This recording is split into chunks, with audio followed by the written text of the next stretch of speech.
The light is on. Good evening. I'd like to call the Maplewood Planning Commission to order on Tuesday, July 19. Roll call.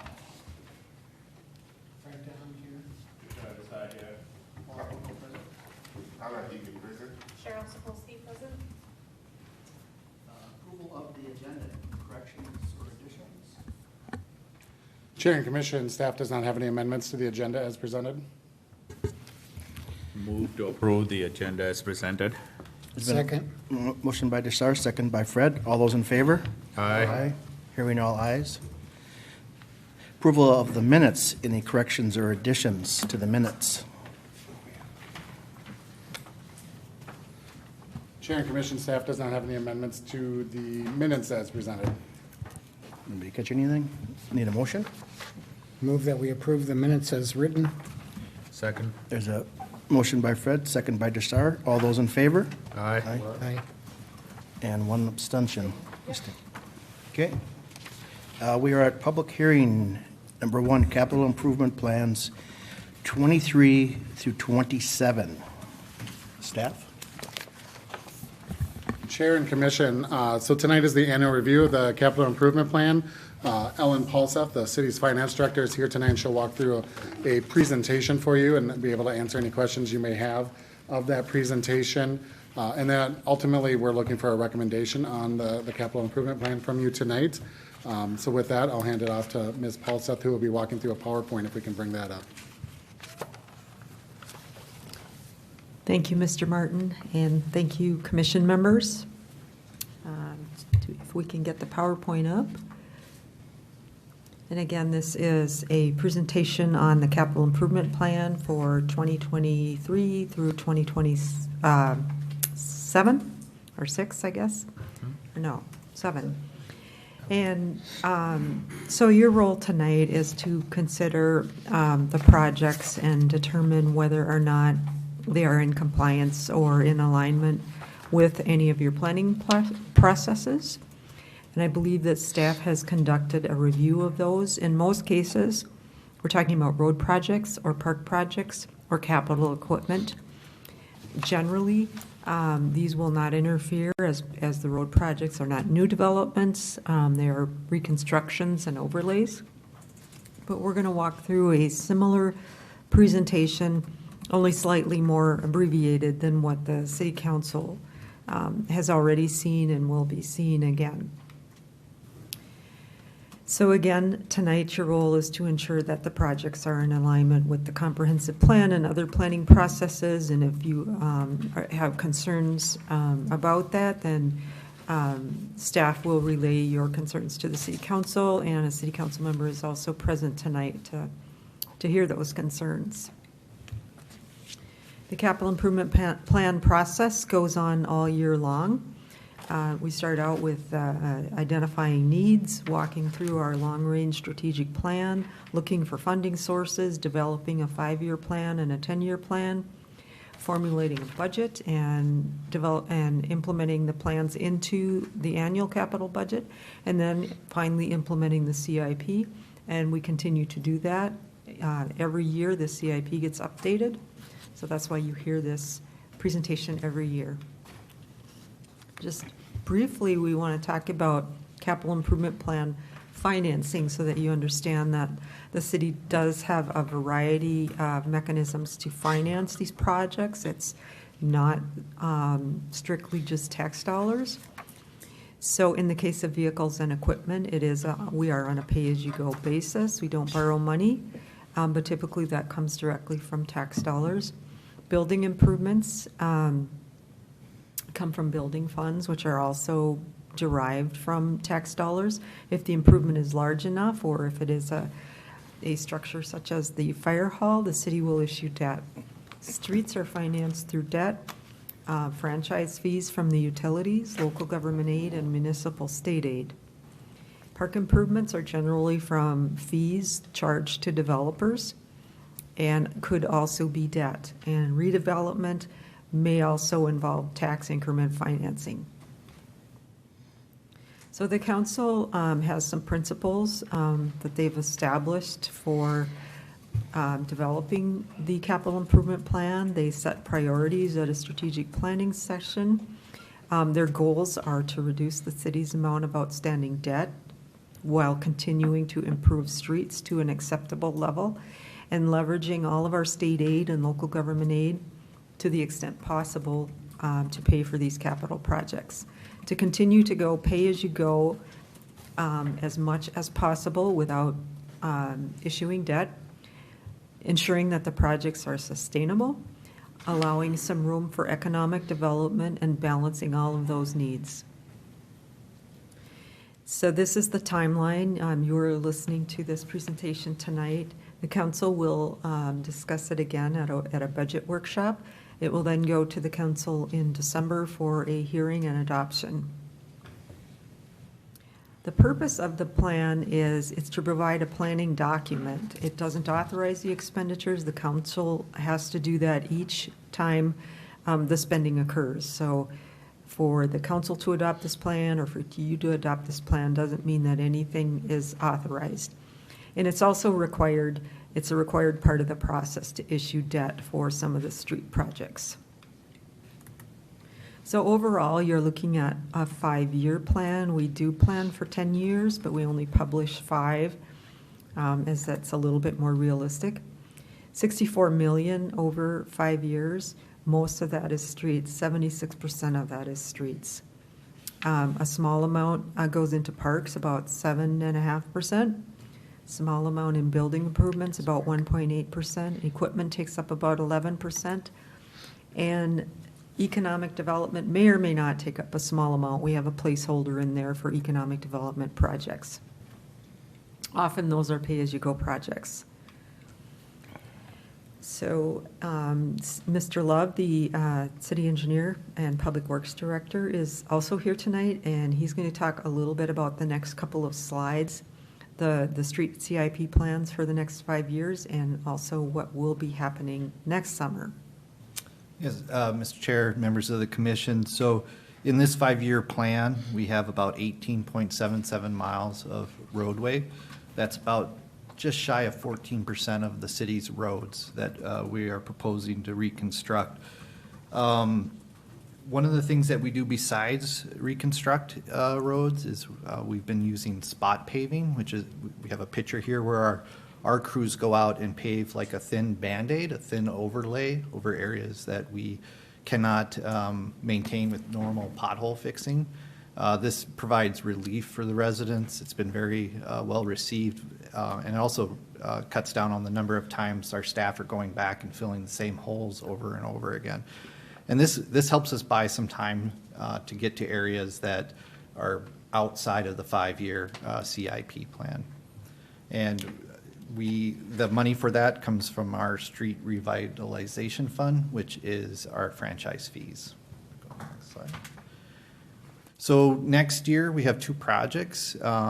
We have the Myrtle Sterling project. It's about 1.5 miles long. It's estimated to be about $4 million. We rate our city streets. Each year we walk about 1/3 of the city streets, and we essentially gather data on the type of failures, and all that adds up into a pavement condition index score, which is on a scale of 0 to 100, with 100 being a brand new road. So the streets in this neighborhood right now have an average rating of 36. Woodland and South Lawn area, it's about 1.7 miles of road. It's about 4.8 million. And has a PCI rating of 43. So one of the city council's goal or strategic goals is they'd like us to get to where we have 70% of our streets at a PCI rating of 70 or higher. We're closing in on that. We're very close. We're about 68.9 right now. So this plan should definitely get us over that goal amount. So overall in 2023, we're looking at about 3.33 miles of road, and one of our strategic goals also is to do about 3 miles of street reconstruction each year. With that, I'll turn it back to Ellie. Steve, can I ask you a quick question on that? What number do you consider the replacement at when you decide at So, 20 Ms. something? Pardon me? The number that you decide to replace the roads at what? Oh, the sure. The PIC. Yep, Mr. Chair, members of the commission. So right now, you're seeing neighborhoods that are in the 30s to 40s. We're still got a number of neighborhoods like that. When it starts getting into the low 60s, early 50s, that's when we start looking at it.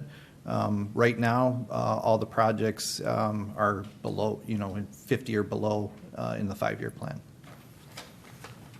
Thank you. As mentioned earlier, there are other projects included in the plan. Some of the major projects, you have a list of all of the projects in your packet, including all of the equipment, but some of the major projects for the 5-year period, potential redevelopment of the Gladstone neighborhood, some park upgrades, and that would be including Goodrich Park as early as 2023. Open space improvements, nature center improvements, I believe that might be the boardwalk and priority areas.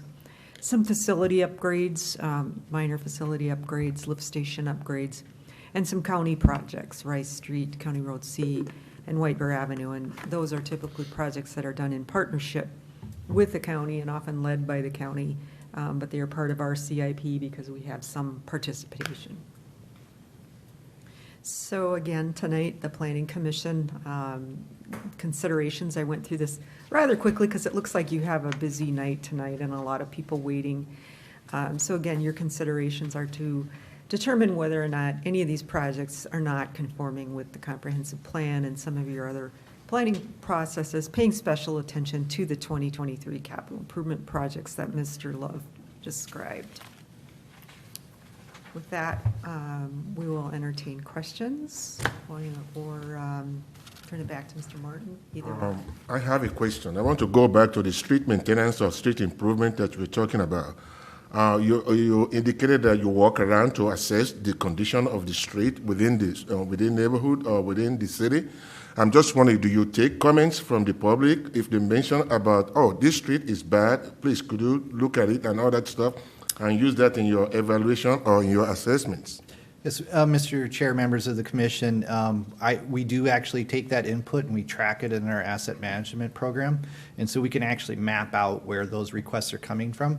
And so as I start laying out the different projects, that is definitely a map that I compare it to see if the projects are where we're hearing residents requesting road improvements. So it is something that we track and map out.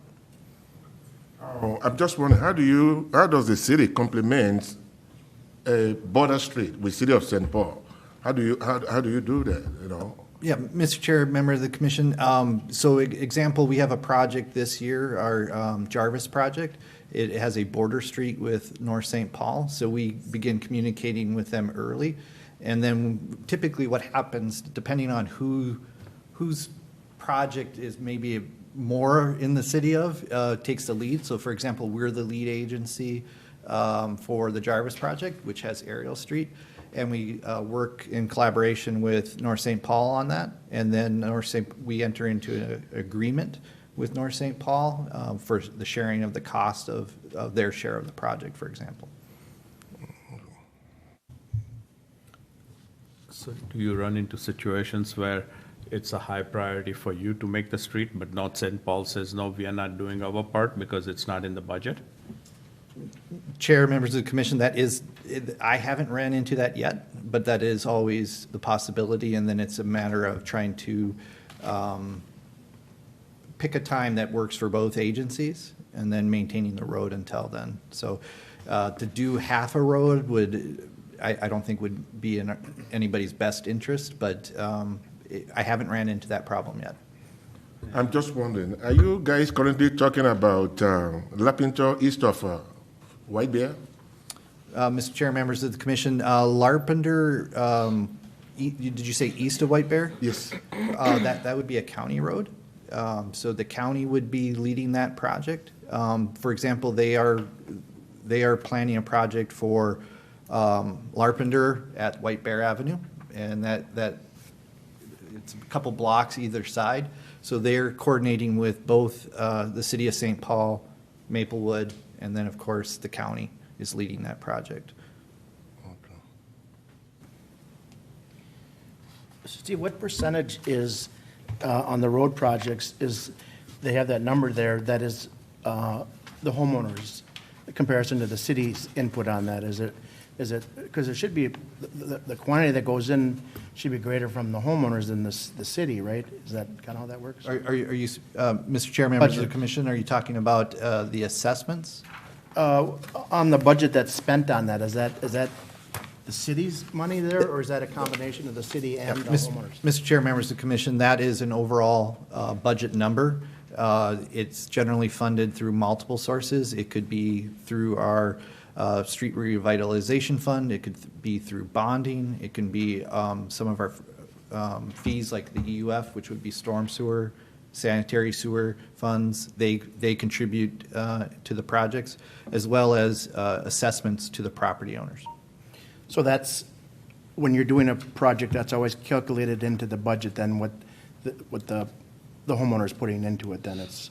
Yeah, Mr. Chair, members of the commission, yes. So I go through and do a preliminary evaluation, similar to like what we do when we're figuring out the assessments as part of the feasibility. I do that at a CIP level so that it's as close to what we will find in the feasibility study range, so. Okay. Have you had any issues with trying to calculate that with the inflation now, with the prices going through the roof on some of the products, or? Mr. Chair, members of the commission, so what we do with assessments is the council sets a maximum assessment amount each year.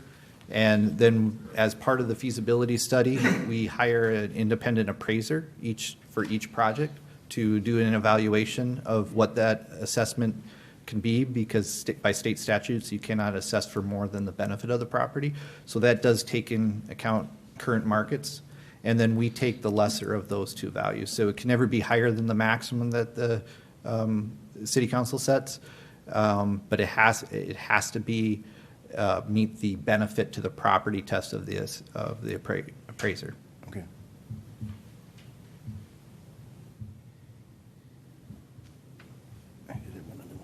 Question on the debt reduction, what % of our budget is actual interest or debt? So debt service is approximately, I want to say it is about 15% of the city's overall total budget. And so the city council has this, currently the city has about 55 million in outstanding debt principal. And the city council has a goal of reaching a new benchmark that would roughly be 50 million or below. And we will meet that within this CIP period and actually exceed that goal. So we're continuing to find other revenue sources and other financing mechanisms to finance our street improvements and continue to do those. It's very slow progress, but we're definitely making progress every year on that goal. Yeah, I'm not just talking streets, I'm saying overall. But Right, and and primarily, most of our debt is related to streets, but Chair and Council and Commissioners, but that is, I was giving you the overall number, yeah, correct. thank you.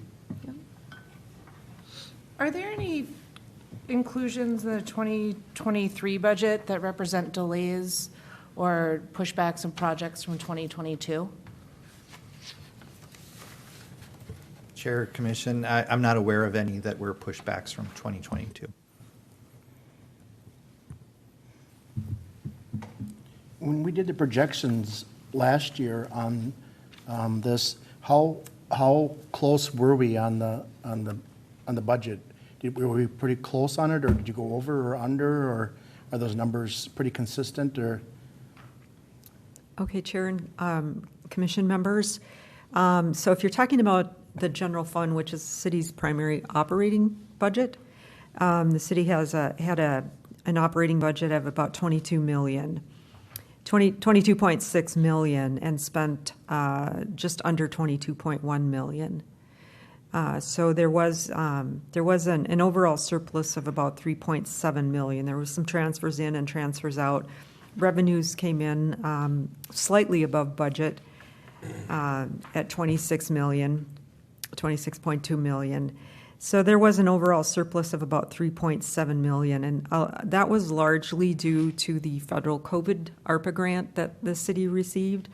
And the city council has plans for that. For instance, we're financing a ladder truck purchase for the fire department and some other capital needs. So that's primarily the reason for the surplus, but the city spent overall less than it budgeted in the operating fund last year. Good, good. I see on this report, Unit 621 half-ton truck for fiscal year '24 is showing 27,300. Is this a used truck you're buying for 27,300? I can't imagine us buying a half-ton truck for 27,300. I want to go there. Mr. Chair, members of the commission, I don't have it right in front of me, but the vehicle would be a new vehicle, but it also there's probably also equipment that needs to be purchased and attached to it as well, which is probably why you're seeing that price. But I think it's low is what I'm trying to ask. I think just the truck itself is probably going to be in the $40,000 range, and then additional equipment that you are referring to would be even additional to that. So I think 27.3 is probably a third of what you are really looking for, maybe. Yeah, Chair and Council, if I could just address that. Generally, with some of the vehicles, there's a trade-in, and so this price would be net of whatever's being traded in. So that's part of what's being considered there as well. Still pretty low. And it may be just the chassis as well. Does the city have a priority on any of these categories? On what? A priority on the category, something that they want to do that is on top of the agenda? Priority? Yeah. So the roads are kind of established, well, Steve, you discussed that process through a rating system. And the fleet system, we have a fleet manager, and that's tracked. Do you want to explain that part? Chair and Commission, with the fleet, we have, as part of our asset management system, we actually have a rating system for the vehicles. It's called a VRR score. And a lot of things go into that between the miles, the amount of maintenance that it's seen on an annual basis, the importance of that vehicle. For example, if you have one loader, you can't let that loader break, get to the point where it's not available. So a lot of numbers go into that. The VRR score is used quite a bit, and as well as input from the mechanics that maintain the equipment, because they have a very good feeling of what is wearing down and what isn't. And we use all that data, kind of set what our priorities are for vehicles, and then I work with Ellie on the cash flow, and we look at that 5-year cash flow of that fund to help us prioritize which pieces of equipment are projected for which year.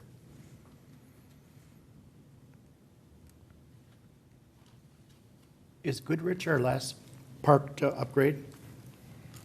There are several that are in the works. The city has a policy to try to, so the parks did a comprehensive plan, and the study found that the city needed to invest at least $1 million a year into its parks to keep them at the current level, of operation. And so that is, the plan is to try to spend $1 million a year or $5 million in a CIP period. So there are several park projects. Goodrich just happens to be the one that's coming up in 2023. Because we had categorized those too, what each park was on that commission too, that each one had different projects we're gonna try to do at each park, and so Yes. we've already done like 4 of them, haven't there been? Or? Correct, Chair and Commission. There's been several upgrades done, and the park manager works with the Parks Commission on prioritizing those projects. The city also provides funding to upgrade playgrounds, but there's a major renovation that would be happening at Goodrich. But there's also some work planned for Hazelwood Park in 2024. So does your definition of parks is inclusive of lakes? Open space, yes, Chair and Commission, open space as well. I'm And- talking about the lakes, maintenance, cleaning, and all the upgrading them and all that stuff. Members of the commission, if I understand the question right, you're wondering if it includes costs for maintaining the lakes themselves? So the city doesn't actually have a large role in that. That is generally like the watershed district role. They kind of monitor the conditions of the lakes. Where our funds kind of go with the storm sewer is more of our like treatment ponds and maintaining those, which provide the pre-treatment before water gets to a lake. So it's generally the watershed district's role that maintains the condition of the lakes. We did do some involvement in the Wakefield one there, didn't we? It's supposed to be. Chair, members of the commission, yes. So for example, with the Wakefield Lake project, when we did the Frost Avenue project, we partnered with the Watershed District and they contributed over $1 million to our street project for us to reduce the road width. So we cut down the amount of impervious area, so it reduces the amount of runoff to the lakes, as well as the construction of those 2 large rain gardens in the Wakefield Park. And they actually maintain those as well, because that pre-treats the water before it goes to Wakefield Lake.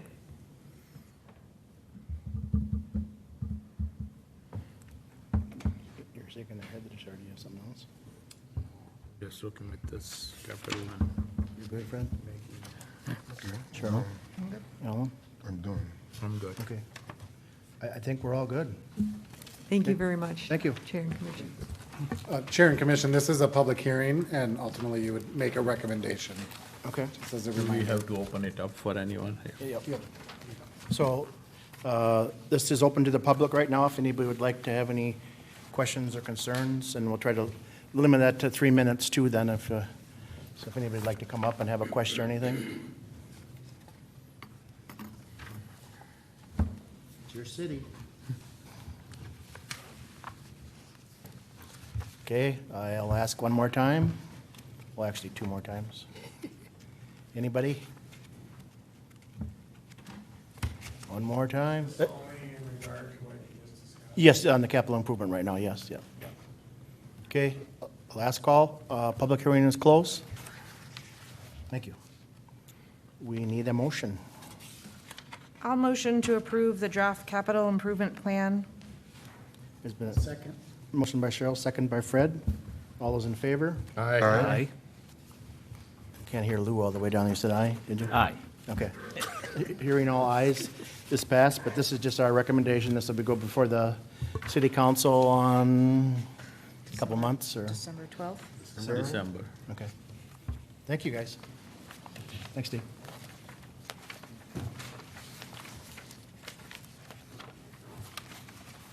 Okay, we are on E, public hearing number 2, conditional use permit setback variance resolution, HAB Automotive, 47th Century Avenue North. Staff. Chair and Commission, the city has received an application from Jesse Jacobson of HAB Automotive. Mr. Jacobson is in the audience tonight and can address the commission after the staff introduction here, but he is seeking approval to operate a auto maintenance garage at 47 Century Avenue North. To move forward with that, he needs approval of a conditional use permit and a setback variance. The current controls of the property, the site is guided by the comprehensive plan as mixed-use community, and it is zoned business commercial. The comprehensive plan does guide this property to allow auto maintenance uses, and the zoning code requires a conditional use permit for any auto-related uses. So the proposal in general does meet the intent of the comprehensive plan and zoning code requirements.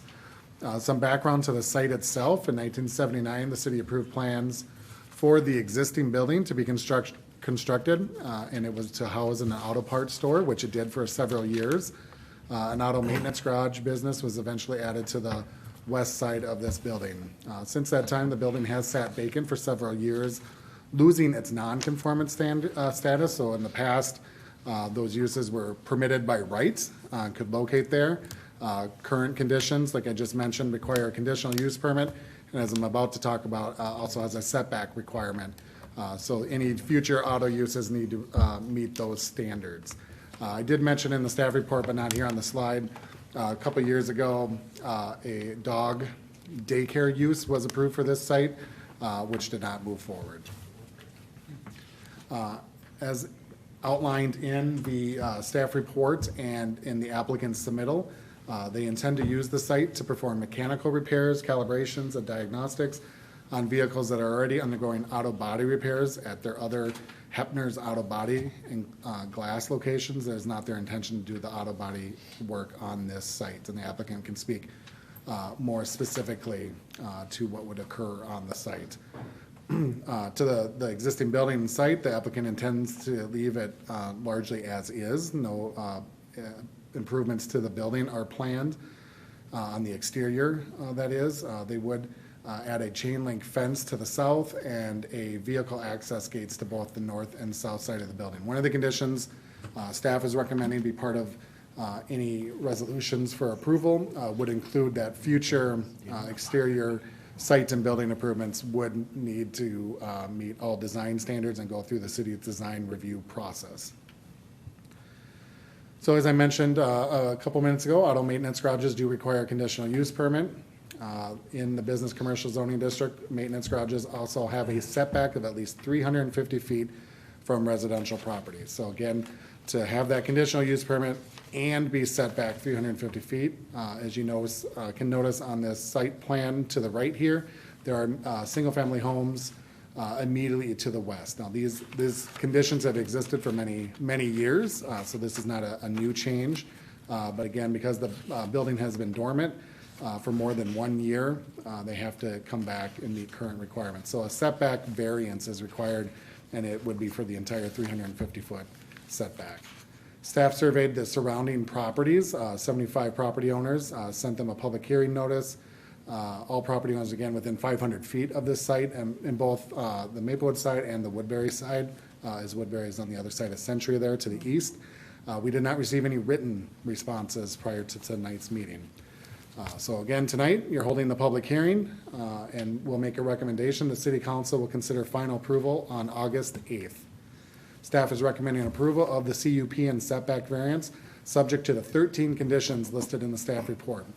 Those conditions are not limited to, but examples include no outdoor storage, no vehicles that are in for repair are to be stored in front of the building, parking spaces need to be marked and maintained, and trash enclosure that is on site needs to be repaired. So with that, again, staff is recommending approval.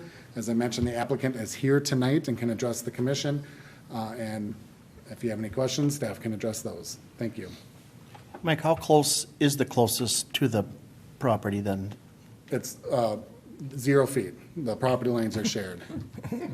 So it should be 350 feet from that zero, really, is what it should be. Yep, from the So not from east the building. residential property line, that setback would be measured there, 350 feet. So it's not from the building, it's from the property line? From property lines, correct. Oh, wow. Why did the city decide to take away, when somebody has the rights to have that approved, and then after a year it's taken away? Why did they do that? That's a typical conforming standard. I believe it's even state statute, that after 1 year, if you're not conforming with existing laws, you lose that non-conformance. So it's not a city regulation, it's city adhering to state statutes. That's not a new requirement in Maplewood either. That's been long on the books. Right. That should be changed, I think. So is that condition that necessitated the advice to the applicant that future improvement will have to be an upgrade to what it is now? Future improvements to the building? to the building would, and this is something they would have to do regardless. They would have to meet existing codes, existing requirements, and go through our design review process. So again, if it's under $200,000, it's administrative review. If it's above, they go to a CDRB meeting. It's really giving the property owner or the applicant a heads up that if you do something to the building, there is another process you would need to come back through. And not now? Not now, because they're not proposing anything on the exterior part of the building. Yeah, Brooke. Maybe. I think we'd like to hear applicant. You want to come up then, Jesse?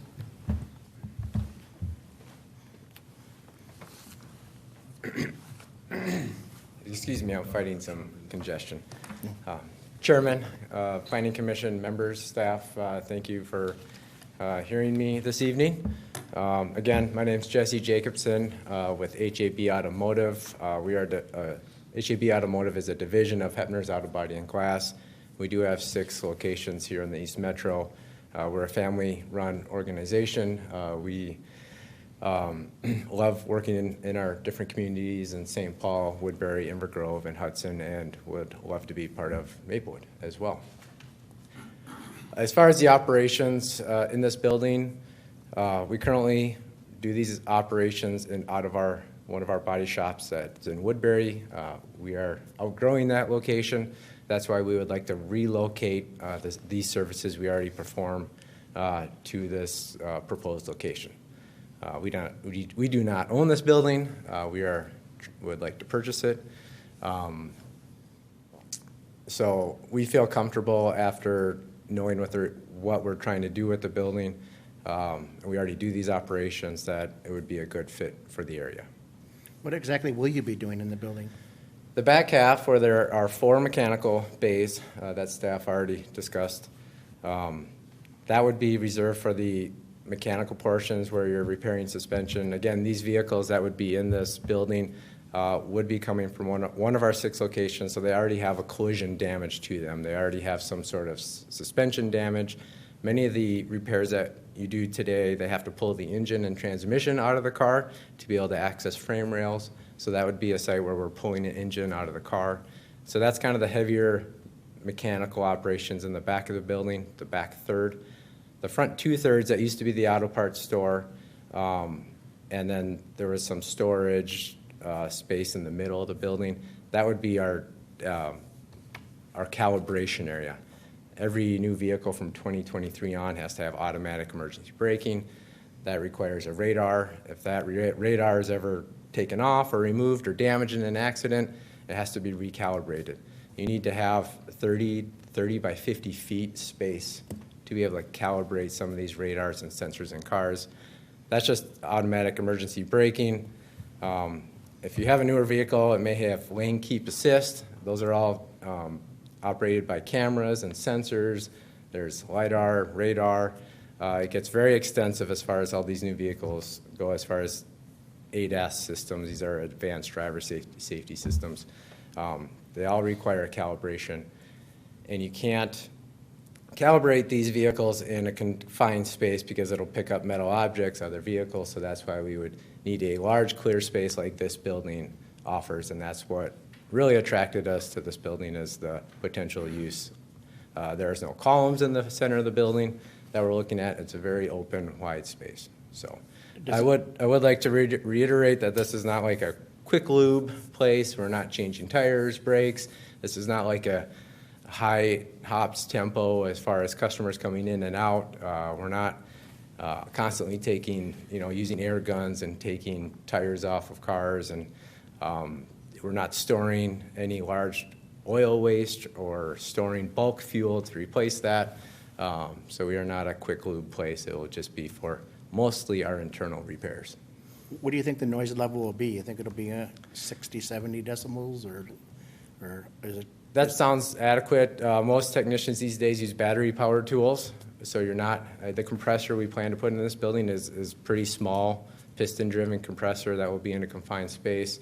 The most they use, the air tools that you notoriously know as being loud, would be for like some sort of air chisel. Yeah, air chisel. But even that, they're busting off. If they do take lug nuts off, it's usually electric tools, just because they're more portable.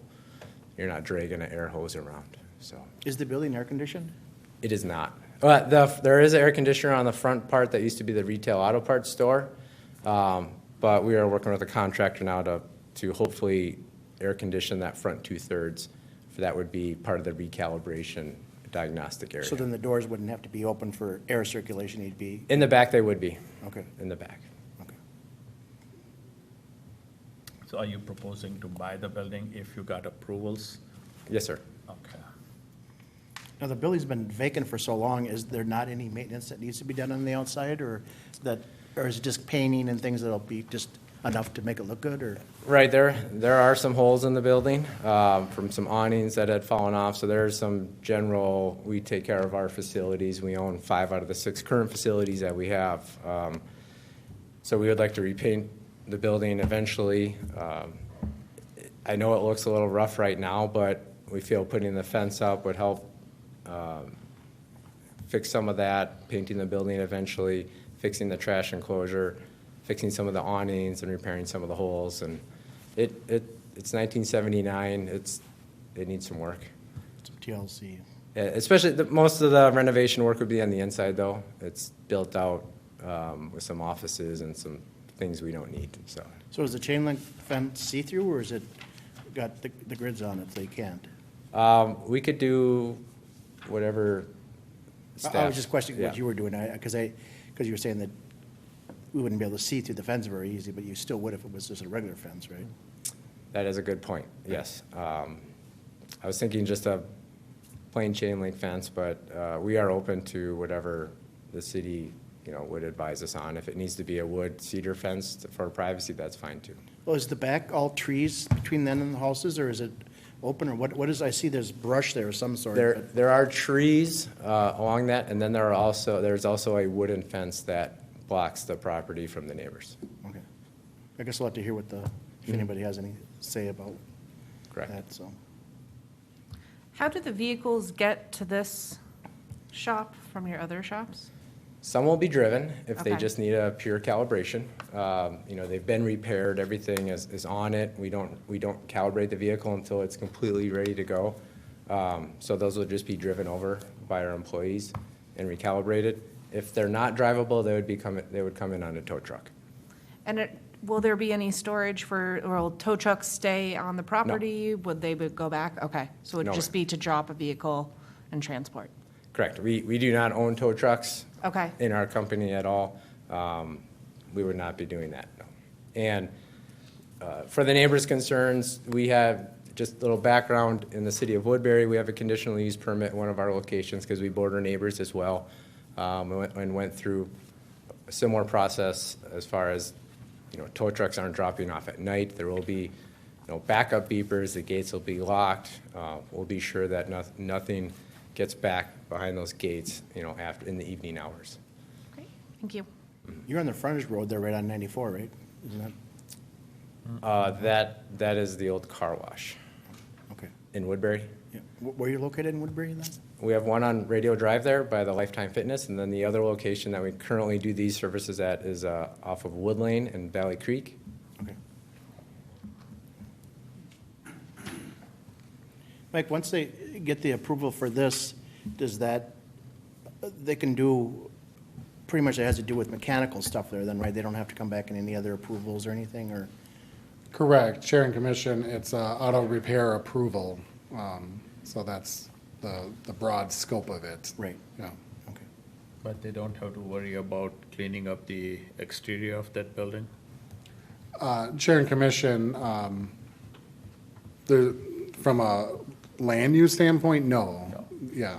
So, and then from the general maintenance and painting, that's all, the code requires that just to happen. They don't need to come and get that approved. It's, if there's substantive changes then to the design, then that's when they would come through for a review process.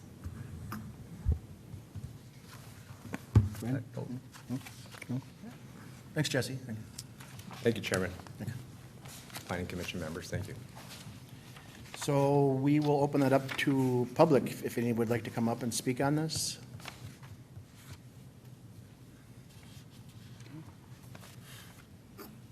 For the last one, Nobody's for this one, huh? Okay.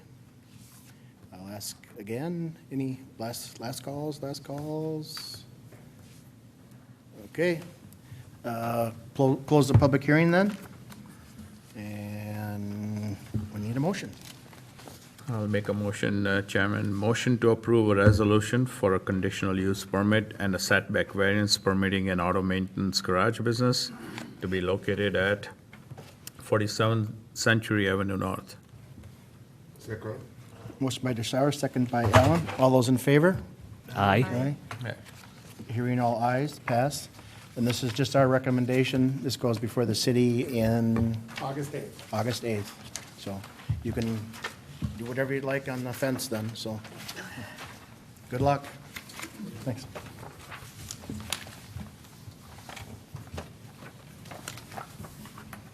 Okay, we are at number 3, conditional use permit resolution, Nero Restoration, I think I pronounced it right, 822 McKnight Road.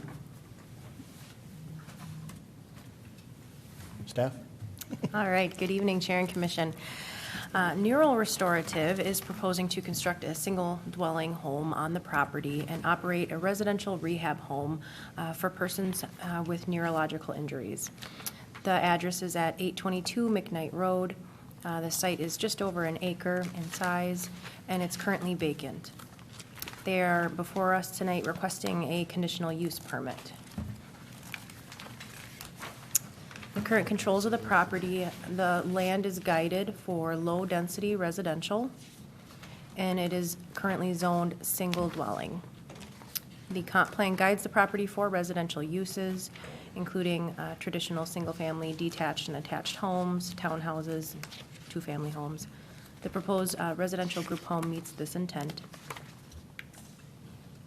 City Ordinance 1092-3 requires a conditional use permit for residential programs unless they're exempt from state law. So a residential program is not explicitly prohibited in the zoning district. It's just a requirement that a conditional use permit be obtained unless it is exempt from state law.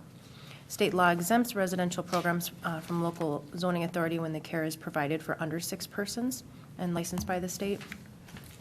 This home would be providing care for up to 8 people.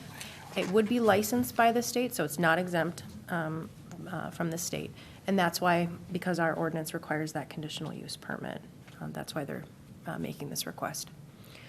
So Neuro Restorative provides rehabilitation services for persons that have experienced a traumatic brain injury. They currently operate homes in 26 states. The Maplewood proposed location would be the first in Minnesota.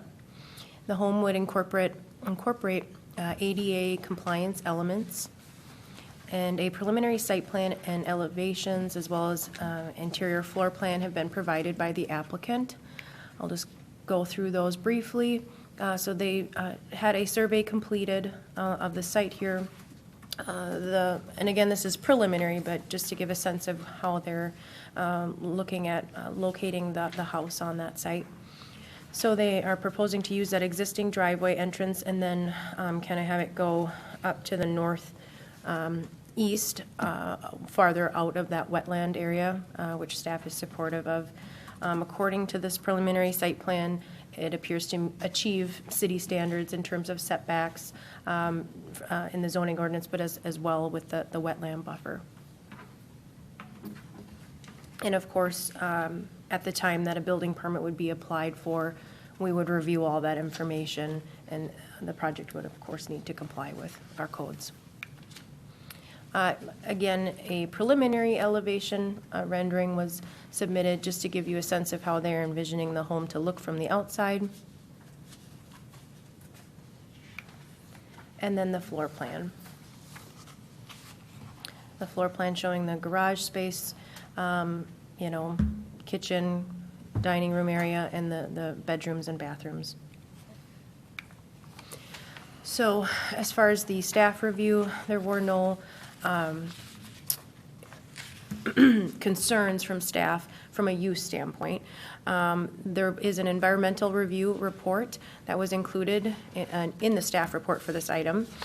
And so there will be, at the time of the construction of the home, a number of items that the applicant will need to address, which are pretty straightforward for any type of new home construction. And then I just quickly put in the conditions of approval that we have on here. So the typical condition that it needs to be started within a year, and that the council will review the permit in a year, that it needs to meet city code requirements and obtain a building permit for the construction of the home, and that they need to provide a copy of that state license to the city, and then finally meeting all those environmental review conditions.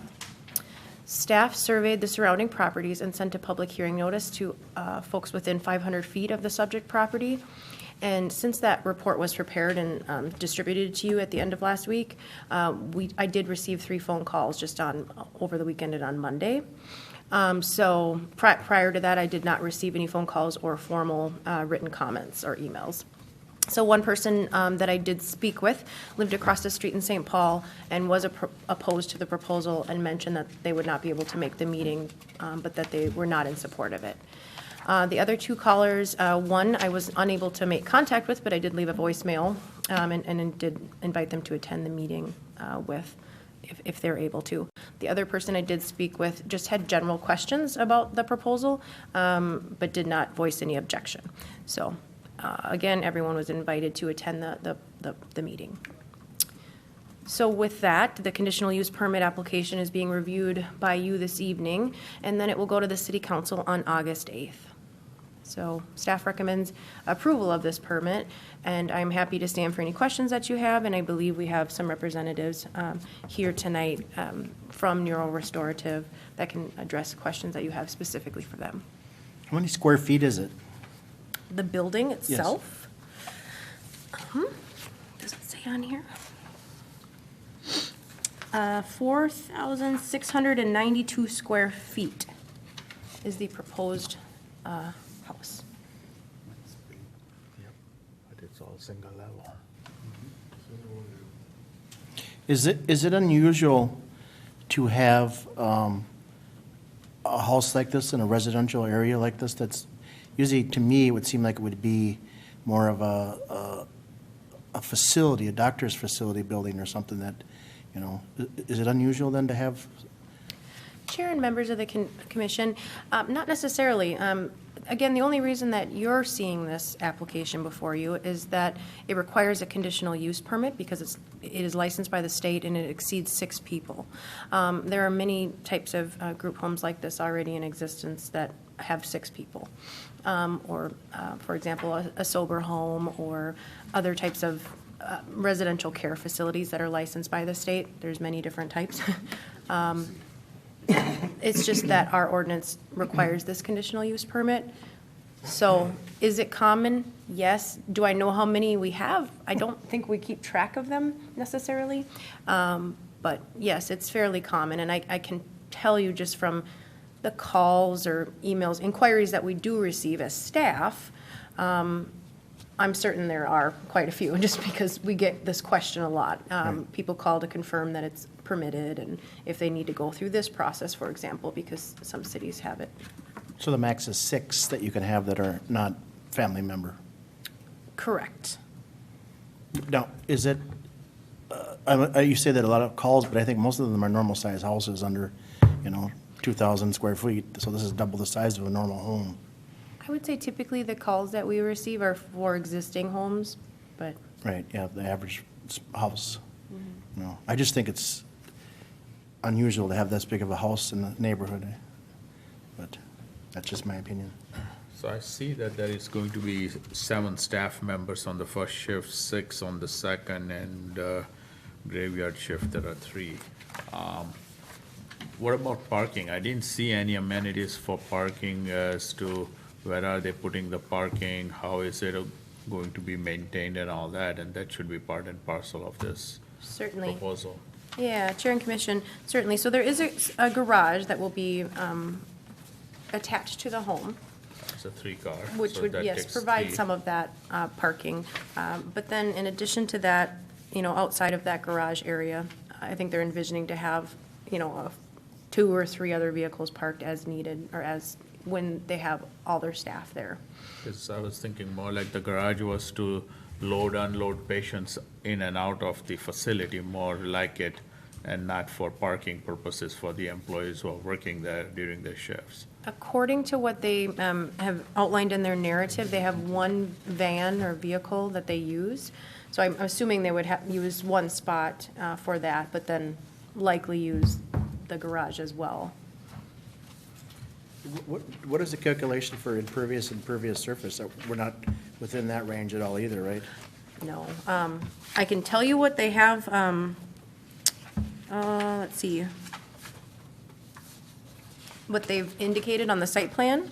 I can tell you what that is, but they are well under what they're allowed. I'd have to do that calculation. Is it So like they're, 40? they actually have the percentage on here. So 40% or? they have it at 14% and they're allowed to go up to 30. So Okay.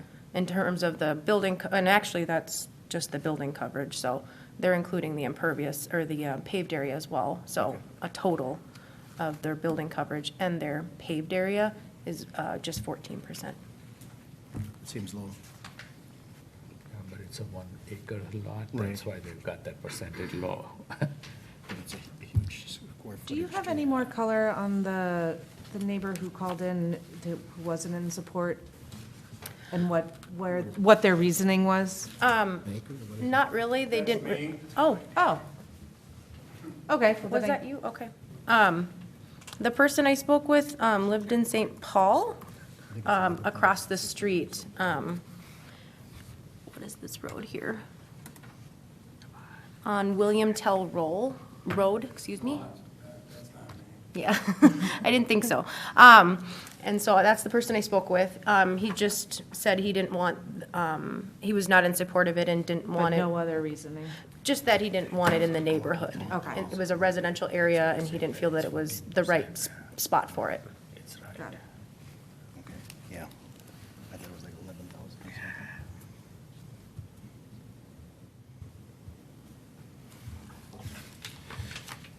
something. Does one of the representatives want to come up then to the microphone?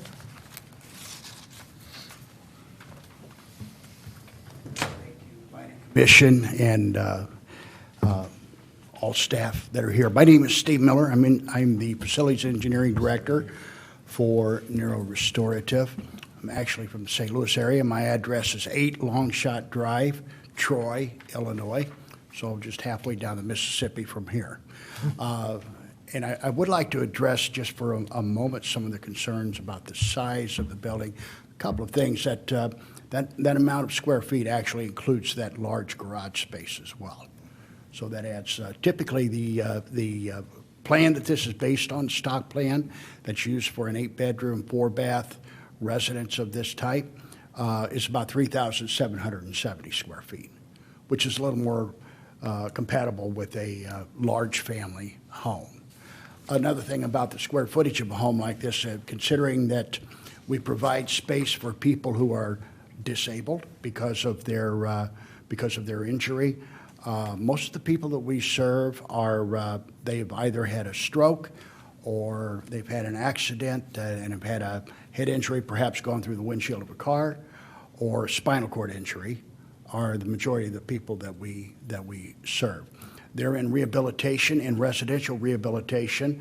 The very model of this is community-based housing recommended by the federal CMS folks who have for several years now been working all across the country to deinstitutionalize people who are inappropriately placed in nursing homes and get them back into communities where they can get better, where they can heal up, they relearn how to live their life after they've had a stroke. I think every one of us here knows somebody who's had a stroke or a spinal cord injury or has faced some sort of a neurological disruption in their life, and they have to learn how to relive their life and have help with daily tasks to help them learn how to get better and be able to go back home and live as independently as possible.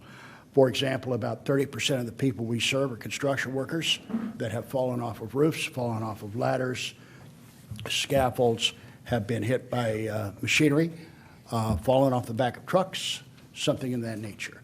And then a lot of folks are young people who have done risky things, even football players that have gotten hurt and have to come in and live at a place like this and have help with their daily task until they get better and go home.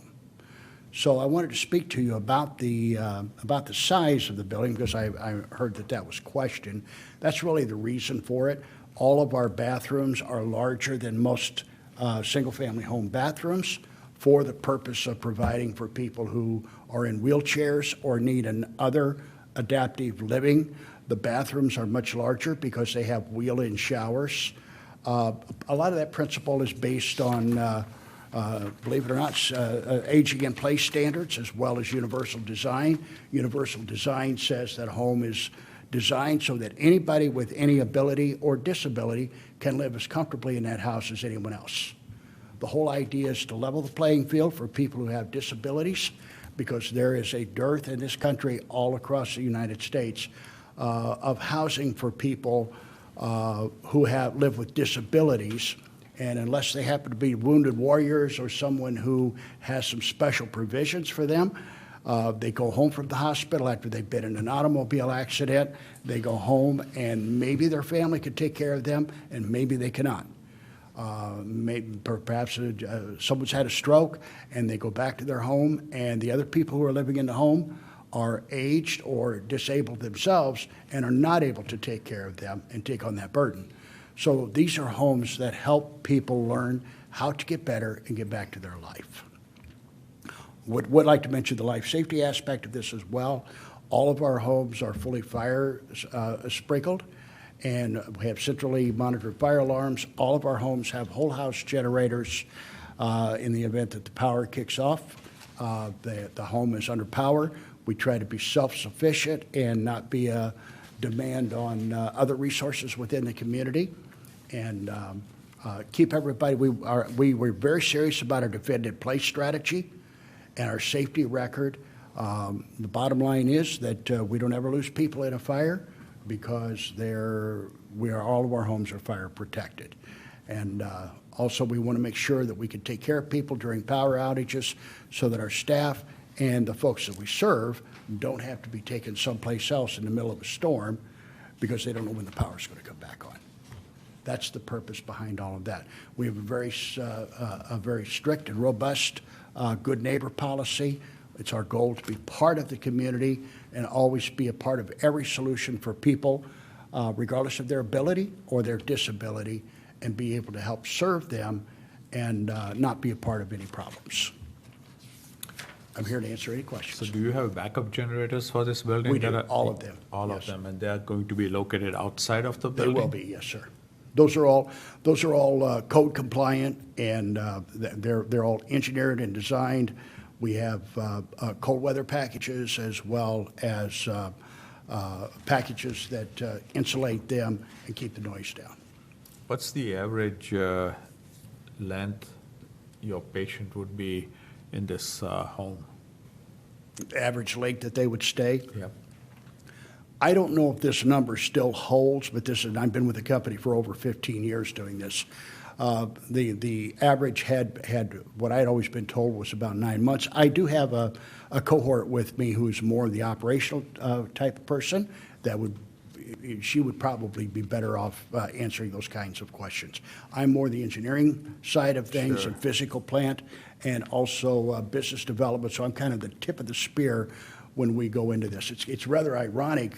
Sharon and I were talking about it a bit ago. Our corporate real estate headquarters is in Edina, just a few miles from here, and always has been, but we've never done business here. Interesting. And so I'll come back to the parking question that I had asked earlier. You've got 7 employees, but if there are 8 residents in the house and they are going to, and I'll take your 9-month average as the number of months a patient stays there, relatives are coming to visit them back and forth.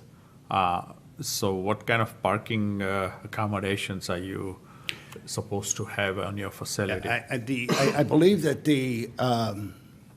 and Elizabeth, correct me if I'm wrong, but I think that the civil engineer who did the work on the site plan put this together rather quickly to try to meet the timeline and the deadline. And there's more work that would have to be done on showing other parking. I will say this, any other parking that we do that does not take advantage of garages is always, we green screen it and make sure, use native vegetation and make sure that there's any parking areas off the driveway are protected with shrubbery and native growth.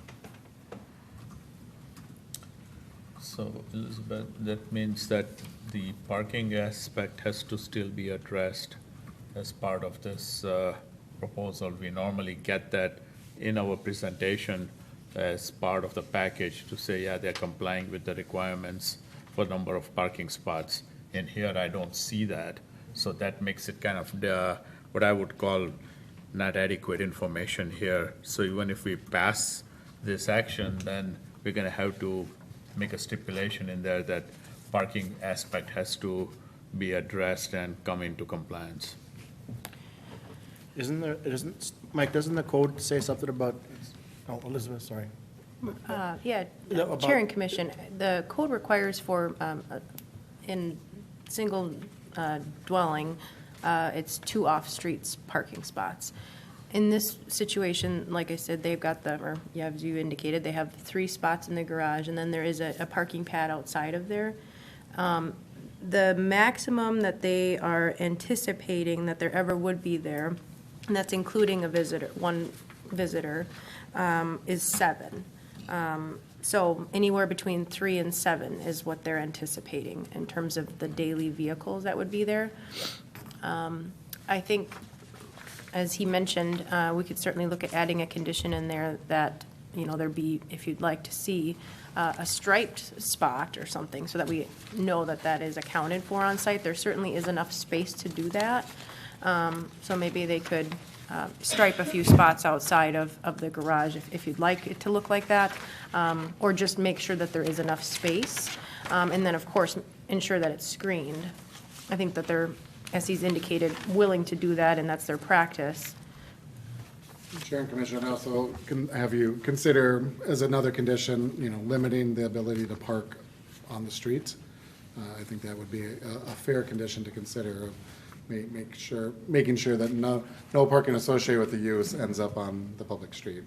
Say that again? No parking on the street. Right, it's night, right? Yeah, there's no parking No, available. the condition, if you added a condition, it could be a 24-hour situation. Oh, Right, because otherwise the street allows parking there. is it? It looks like it's Yeah. good. Okay. So that's why either you stipulate or demand that they have parking spots, because maybe the manager who runs the operation can give us, but for me, it's very hard to believe that if you've got 8 residents, you're not gonna have on a weekend, say, 5, 6 people visiting during the day. And if they happen to all come around the same time, now you've got to have parking spots for these folks somewhere to park. So, I would defer to my cohort for that, because honestly, we don't have that many family visitors. wow, okay. Interesting. I would think people want to come visit, but okay. And I would be happy to address. Sure, if you can come up Would you and, like me to? yep, sure. Thank you for this opportunity. My name is Sharon, and I'm a registered nurse by trade. I've worked in residential facilities the last 20 years of my nursing career, so very familiar. I ran a program for this company in Michigan. So, and then I relocated to Minnesota 4 years ago, so a couple years back, or a year back, they reached out to me and said, hey, we've always wanted to explore Minnesota, and there seems to be, a need for the type of rehab we do, the residential rehab. My nursing heart is in the residential setting because I really believe that people can get better when they're living in communities with these types of conditions. In terms of family, we do get family that come to visit. Visits are usually very short. People that are in the midst of brain injury rehabilitation have a very low tolerance sometimes for long visits because they're just trying to process their life at this point. So they get, what we try to provide as staff, as program directors in these settings is stability and structure, okay? So, if you can imagine yourself suddenly being in a place where you can't think straight, okay? But you realize what your capabilities used to be, and you very much want to get back home. You want to get back to your community. it's very incremental therapies. We have physical therapists that'll come into our facilities, occupational therapists. Families are a much lesser time portion of that. And usually if you think about, okay, you have 8 residents, you have 7 days a week. If you get one family visit a week for each resident, that's still, like I said, a half hour to an hour visit. So that would be 8 hours a week worth of those kind of visits, and then therapy visits are kind of similar. They're only hour visits at a time. Most of the visiting would happen on day shift and afternoon shift, much less toward the evening. You wouldn't get any therapists toward the evening, very little family toward the evening. Sometimes on weekends, little more family visiting on the weekend.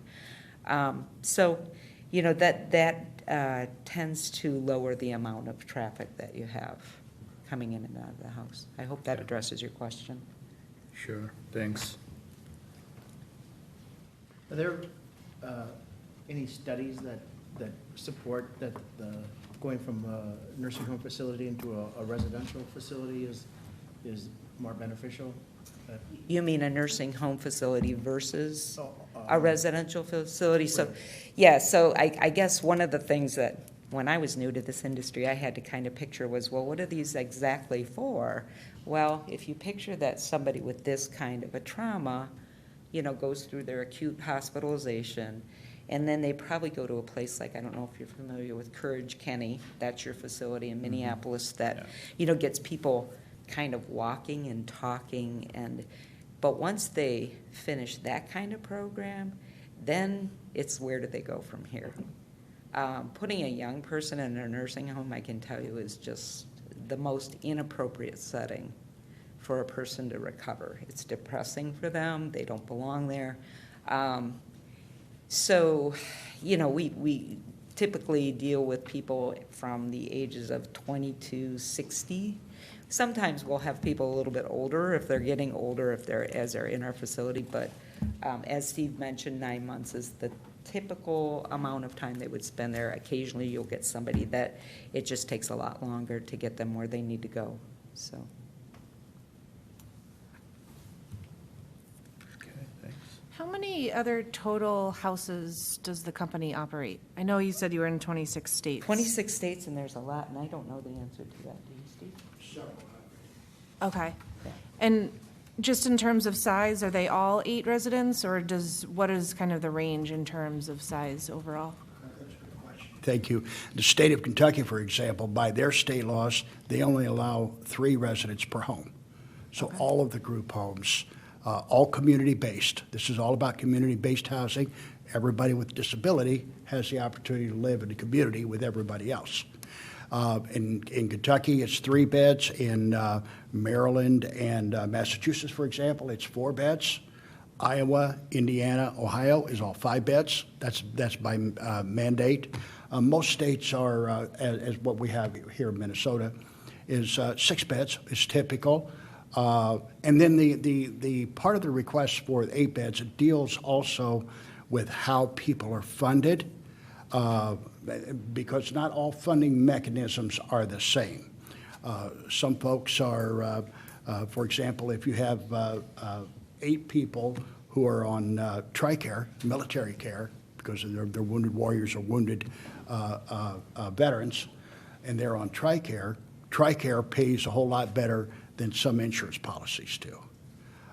Workman's comp cases pays a whole lot more. A person gets hurt on a job, the company owns their protective services and their rehab services for a very long time. And so that pays well.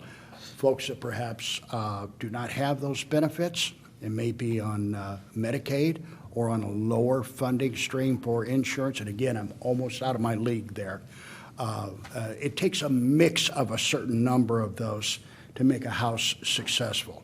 This is just the initial startup of this operation, just the land and the building. The budget is almost $1.6 million. So it's a lot of money. There's there's a number of staff because we work in shifts, and then a lot of funding that goes along with this. And that's the reason of the ask to go from 6 to 8. Not every state is the same. Minnesota is one of those states where we feel like in order to provide the type of care that we want to provide with the therapies that we need to offer, then there's going to have to be a broad enough mix of pay sources for this to work. And another thing about it, all of the folks that we serve in the state of Minnesota are residents of Minnesota. They're already here. They're just inappropriately placed someplace else. CMS, the federal government, started many years ago trying to repatriate people for years, and probably in your work time, many of the people that got hurt from, for example, the state of Indiana, they wound up in Florida. So there, because Florida has better services than Indiana has, because Indiana doesn't have a license for this type of work. They have a general license for a mental illness. These people are not mentally ill.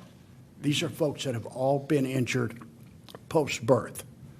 An example that I use frequently and that everybody knows is Gabriella Gifford, United States senator or representative, whichever her role was at the time. And in a moment's time, it's 10 bad seconds in an otherwise pretty good day. And her whole life changed. She had access to resources to rehabilitate that most people in the state of Minnesota don't have. And so this program offers services to people who have such critical needs in their life, and the stories abound. There are many of them. Again, I've been doing this for over 15 years with this company, and I've been to most every one of our sites across 26 states. I've been the tip of the spear in developing these programs for many years. And the stories of people, everyday people, who were on their way to work, and somebody runs a red light and T-bones them and knocks them through the window on the other side of the car. That's all it takes. It's a stroke. It's a heart attack that debilitates. A person who has a stroke on the left side of their brain may be paralyzed on the right side of their body. If any of us, I am right-handed, what if I can no longer use my right hand to brush my teeth, and because of my injury, I no longer remembered I'm supposed to brush my teeth? I need those sorts of helps and those prompts. And that's what takes place in residential rehabilitation. When the hospital, we all know this, when the hospital is done with you and they have fixed you, they want you out. Where are you going to go then, as Sharon brought up? What happens to you then? If you are in a position like a United States Senator, then perhaps you get an opportunity to have a little different regimen than most of us would have. And, the one thing I was just thinking about to your question, which was very good, is, why not a nursing home? And it's because for these folks, real rehabilitation takes place in real life. And I think, where nursing homes can do a really good job for some of those chronic times in life, they can do a good job sometimes for, some of the acute rehab that we need when we have our knee replaced or whatever. Those are great places but when somebody's got a brain injury, they need to be in a life setting, a residential setting, to begin to put the pieces together and figure out how to live a life again. So that's what we're there to help them do, and that's why we locate ourselves in this. And there's a lot of research behind this, by the way, from the Centers for Medicaid that has proven that this is the best kind of rehab for these kind of conditions. Do you have to deal with patients that may have the propensity to run away type situation? There can be, but typically these folks are screened really well by the program director, and I'll actually be the program director starting out this program. So I do all the screenings. I go to the facility, and then I have questions to ask not only the person, but all of the people who've been taking care of them. So we try to vet out all of the risks, including any behaviors and including elopement, as you're saying. But, there's also, always a little bit of risk you have to take when you take care of people who have, who aren't thinking straight. But we do our best, and we do a pretty good job. And I've never been, I worked in a setting for 17 years and saw a lot of things, but we never had any really bad outcomes. So you're going to maintain your track records of recruiting from the area? Say that one more time. You're going to maintain your track records for recruiting from City of Maplewood, Hiring staff. hiring staff, professional staff? Yes, Oh, yes. So we train our staff. So, you know, we hire people from the community. We try to get people who have a level of experience in other healthcare settings. But these are not certified nurses' aides because that's a much more medically oriented kind of person to hire. That's, you know, when you're clearly going to deal with medical conditions. Most of our folks are at a point where they need help with structure in their life. They may have some side concerns that are medical, which is why you have a director that usually has a nursing background, and in this case, I certainly do. And then, yes, so does that answer your question? I'm sorry. I kind of lost my way. Partly. Okay. Well, you indicated that you recruit professionals Oh, yes. from the area. Yes. Now that you are in Minnesota, physically located in Maplewood, are you going to be, recruiting from your professionals from Maplewood? We have a lot of success with people, hiring people that are local. Okay. And partly it's because it's easy for them to get to us. Partly it's because, they understand the community that we are helping people with their treatments on. You know, for instance, if we're gonna, have a gathering in the park and, they'll have great suggestions on, places to go for things like that or for activities and stuff like that. So we really do lean into our staff a lot. As far as other professionals, like physical therapists, we almost always get people who are local. Yeah. And the city of Maplewood and St. Paul obviously have a plethora of professionals to draw from. And then the particular attraction for me to this piece of property, because I went all around the Twin Cities looking for properties, but I really love the proximity of this property to downtown St. Paul. Because if we have any specialist needs, which many times we will, you'll have somebody with an eye problem and they'll need a specialist, and that specialist might only be in one of the city centers. And so we're so close to that, and I think that'll be a real good thing. Another attractive feature of this particular location is that I noticed it immediately when driving up, there's a public transportation bus stop on each Yes. side of it. One on the other side of the street, one on this side of Maple, or of Big Night Road. And so sometimes staff may be even people that we hire who are perhaps going to college locally, and they're looking for part-time work. They may be studying in the medical field or in social services work, and this gives an ideal opportunity for local young people to find themselves a place to see if they're comfortable in this sort of an environment. And it gives us a great opportunity, a real pool of talent to draw from people who are dedicated to taking care of people. Have you closed any of your facilities how would a refit work on this home to make it back into a residential home? Say that again, please. Have you closed any of your other facilities around the country because of any other reasons? I don't know what the reasons might be, but if this was to close somewhere down the line, how would a refit work, turning this back into a regular residential home? Do you think that's? Well, one of the things that we work to do in the design phase is we want to make sure that a building, that if you build a building right, you build $1.5 million building, you're expected to last a while. That lifespan of that building, what could it be in another life if it had to live another life? A building like this could become a bedroom, or a duplex could have 3 bedrooms on each side and a game room, for example, or a home office. So they're set up very specifically to where they can live another life.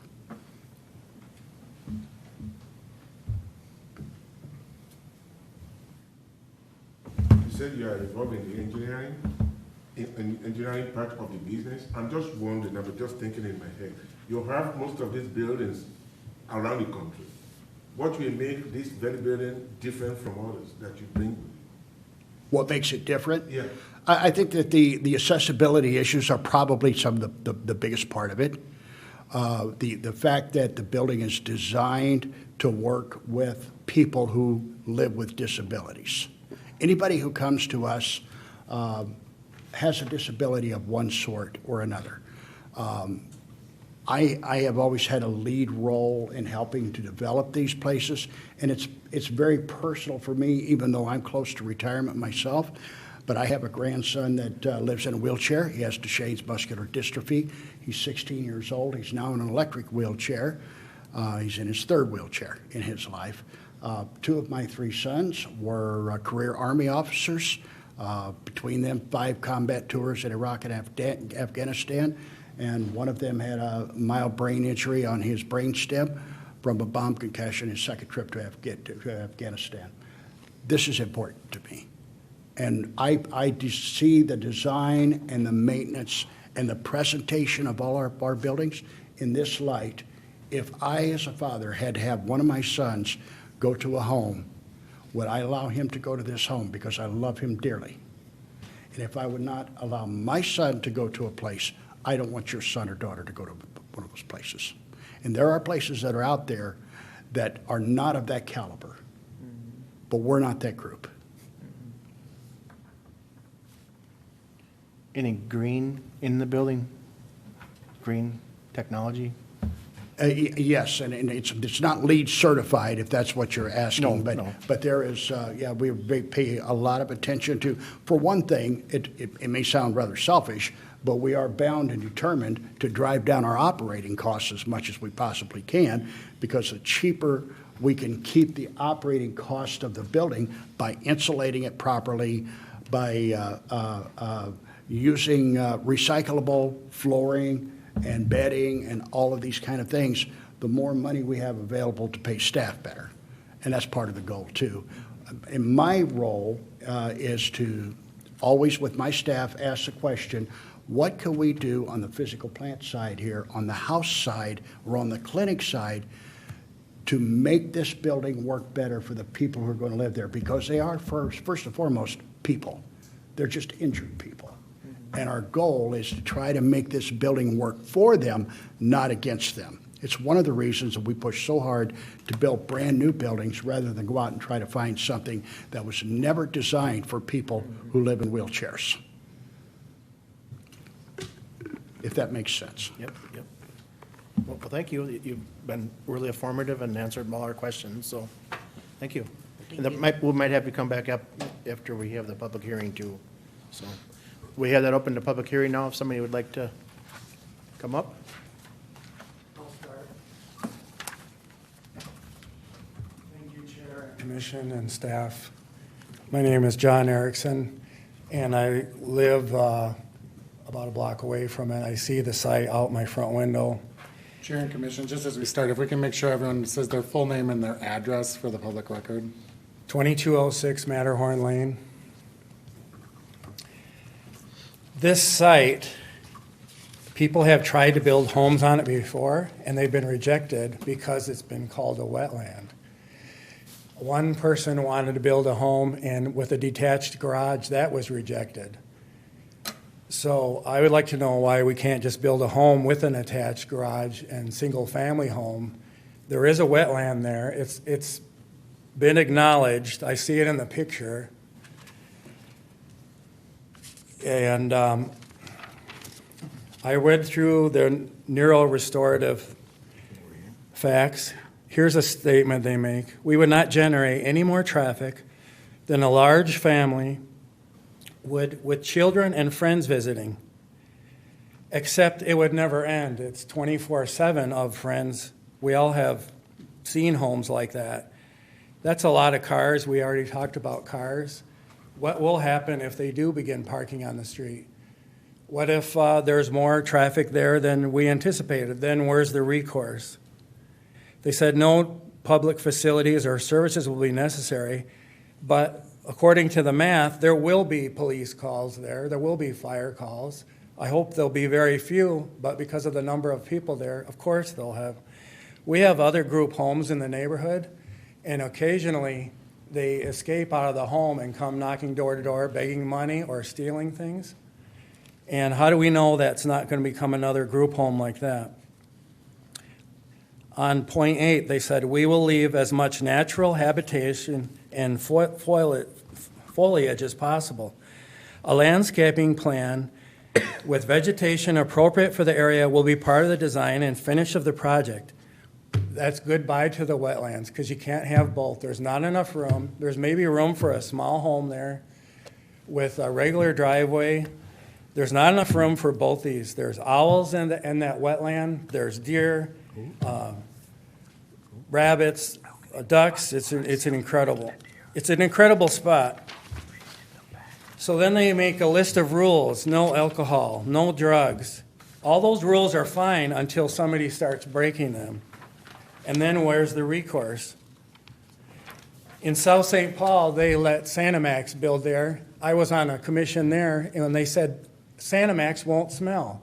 And the Hyde plant, we won't smell either. Now you go there, it smells crazy on some days, and there's nothing we can do except get in a legal battle from that point on. What do they make? Sanimax, when you cross the Wakota Bridge, it smells crazy. It's probably the worst smelling area of the Twin Cities, and they said there would be zero smell when we build that building. But they built it, everyone loved it, there was tax revenue. Now this site here, it's been empty for a while, so we need to build something there. It can't be a nature center, I understand that. But why are these homes getting turned down just for this place? I would also ask you to read the reviews online. I did a cursory inspection of their company online today. There was lots of complaints about people with a badge therapist and nurse on their uniform, but they were actually assistants. So they like low-paid workers and then give them names such as therapist and nurse. And they even admitted that they like to find workers and train them as they go. So there's only going to be some professional workers there, but the vast majority will not be professional workers. I also found articles. I have one right here.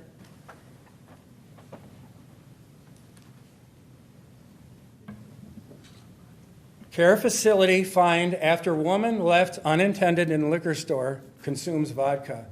Neurorestorative, a 5-bed home that provides rehabilitation services. An untrained worker took him to the store, left him in the liquor store. She drank 24 ounces of vodka, and the city had to fine him. What are we going to do when this starts happening? God love them. They're doing the Lord's work, and they have incredible stories. They just don't belong in this neighborhood. Why can't they build somewhere else? Their promises are all just a list of rules and things, and there's no stipulation for when it breaks, when there's no more, when they park too much, when people escape, when they take them. Some of these articles please do your due diligence and read about their reviews they're getting in. They're in 26 states. There's also lawsuits in these states. You can't just blindly believe what they're saying. I'd like to finish with one point. Any assumed tax windfall that you believe you're going to get from this deal will use up more city, county, and state resources such as fire, police, and legal fees. And I notice it's not in your neighborhood, but all due respect, please consider my words. I respectfully, thank you. Thank you, that was. Come. Hi, my name is Jeff Thompson. I live directly to the south of the property at 832 McKnight Road. I got to say that's a hard act to follow because I kind of agree with everything that he says. I just have a couple more things to add because he was very thorough. The parking things that everybody brought up. They say they only need a total of 7 parking spots. Well, right here they have a shift change from a 3 to 3, or 3 p.m., 7 to 3, and then 3 p.m. to 11 p.m., and there's another 6 people coming. So every day right away during shift change, you got 13 cars there. That doesn't count any visitors at any given time. So they need parking for way more than they're saying, and there's just not accommodations for it. Also, it says that they have a whole house emergency generator. What does that mean? Does it run on diesel? Does it run on natural gas? How many decibels does that put out? They say they go by NFPA rules, and NFPA and the state of Minnesota, as far as life generator systems have to be tested once a month. So what are they gonna run that once a month for 1 hour they have to test it for? What's the noise disturbance on that? Also, the wetlands are brought up. There is wetlands would be between my property and their property, and the wandering off. What if they get stuck in the swamp? What if they fall over? Also, are they gonna have security? And are they gonna have security lighting? Is it gonna get lit up like a fortress every night? Those are all questions that did not get answered today. Is there water in the wetlands there? Yes, it's buffered, what does it say? There's actually a sign there, no dumping, no cutting, no anything wetland area. So there's a sign, I can't do anything. I actually own half that wetland, but it's a variance. Great, I don't want to do anything there. It's great that it's there, and I just want to keep it like it is. I just have nothing else. Thank you. Thank you. Thank you. Elizabeth, was there any red flags about the wetlands there with the setbacks or anything? Everything was within, Chair and Commission, according to their site plan that they've submitted, they achieve all the required setbacks from the wetland. You know, the main thing will just be during construction and making sure that everything is maintained during that time. But as So far has as the- the house placement goes, the impervious coverage, everything else, at this time, yes, it. so has there been houses that have applied in the past and have not been able to I fulfill? can't speak to that directly, Chair and but- Commission, yeah. we know that there have been potential builders that have looked at it. I just looked at a permit. I don't believe that there's any been permits actually applied for. Definitely never been submitted. Can't speak to why ultimately people walked away, but nothing has been applied for. Yes, we've had conversations over the years. And just to expand on the wetland, environmental review in your staff report did address your question there. So there's a manage A, but there's an existing driveway. Sean Finwell talked about how you need to use that existing driveway curb cut, and then the rest of the home would need to meet the setbacks as Elizabeth outlined. You gonna have to read the whole thing? Yes. The other, Chair and Commission, the other thing I'd mention too is in talking about the parking, I think have a the chance. chart that they've provided includes the house vehicle and a visitor. So those are kind of, those won't be coming and going all the time, particularly the vehicle, the van that they use to transport their residents. So it's not that they would be leaving every day, 3 times a day in that vehicle. Right, it's just that, again, as the gentleman said, there's potentially 13 cars that can be there at shift change. Where are they gonna park them? So it's got a legitimate question there. Well, I guess what I'm trying to say is I think that number might be a little inflated because they're including a visitor and they're including a house vehicle, which are in that chart, but they might not necessarily be using that. So they're not leaving at 3 times a day, the residents. I think that if you look at that chart, you know, there's the 3 different shifts, right? So in the morning, there's a shift change and they would have 4 vehicles there. And that's So- not including So the- 5 vehicles, not including the other 2. So there would be 5 vehicles there in the morning until 3 PM. And then from 3 to 11, there would be 4 vehicles there. What about from 5 to 3 to 5 after 3? Chair and Commission, just as a point of order, you have started the public hearing. Typically, Yeah. you let everyone speak and then you Right. address questions as you would like to after that. Sure. So I would just ask the chair at your meeting, but typically, again, Well, as a I point of order. forget if I don't. Head energy, Sure. so. Okay, you can go ahead and speak. Thank you. My name is Joanne Wade. I live at 2315 Timber Trail East. I live directly behind 832 McKnight Road. And in 2018, we attended a planning commission meeting here prior to the building of 832 McKnight Road South. And a variance was required to build that home because of the wetland. And I remember that there was a large discussion because the owner at the time, the builder, wanted to build a 3-car garage on this home. And he built the home in a very compact way because he had a very small buildable space. And he was given quite a few questions and concerns that people wanted him to stick to a two-car garage. He was a construction guy. He had a lot of equipment that he needed to store in the garage. And in the end, he was allowed to have that. However, the lawn around the Thompson's home is very narrow. They have a very small mowable area because so much of that lot is protected. My home is on the back side of that wetland. My home, my backyard has a big slope down, and there's a holding pond that 5 or 6 of us have our properties adjacent to in the back. I can tell you, we moved into our home in February of 2016. For the first 3 years, we had no problem with that pond. After 832 was built, and as carefully as it was built, with as little pavement as it could have, now in the spring, we have a river running, along our property line, along the fence line, down into that pond. The pond, which is normally 15 to 20 feet away from our fence, in the spring, comes into our fence. I have a number of concerns about this project, and I applaud the passion with which you all do your work. It's important work that has to be done.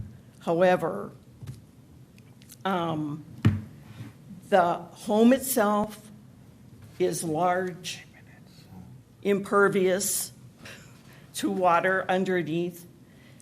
The pavement that is going to be required for the employees to park, visitor to park, therapists to come and go and park. It's true, at change of shift, you are not going to leave these patients unattended while the 7 to 3 p.m. people go move their cars so that the 3 to 11 people can park their cars. The number 7 is not a real number. I agree. I think the real number is 12 or 13. And I don't know where all that pavement goes.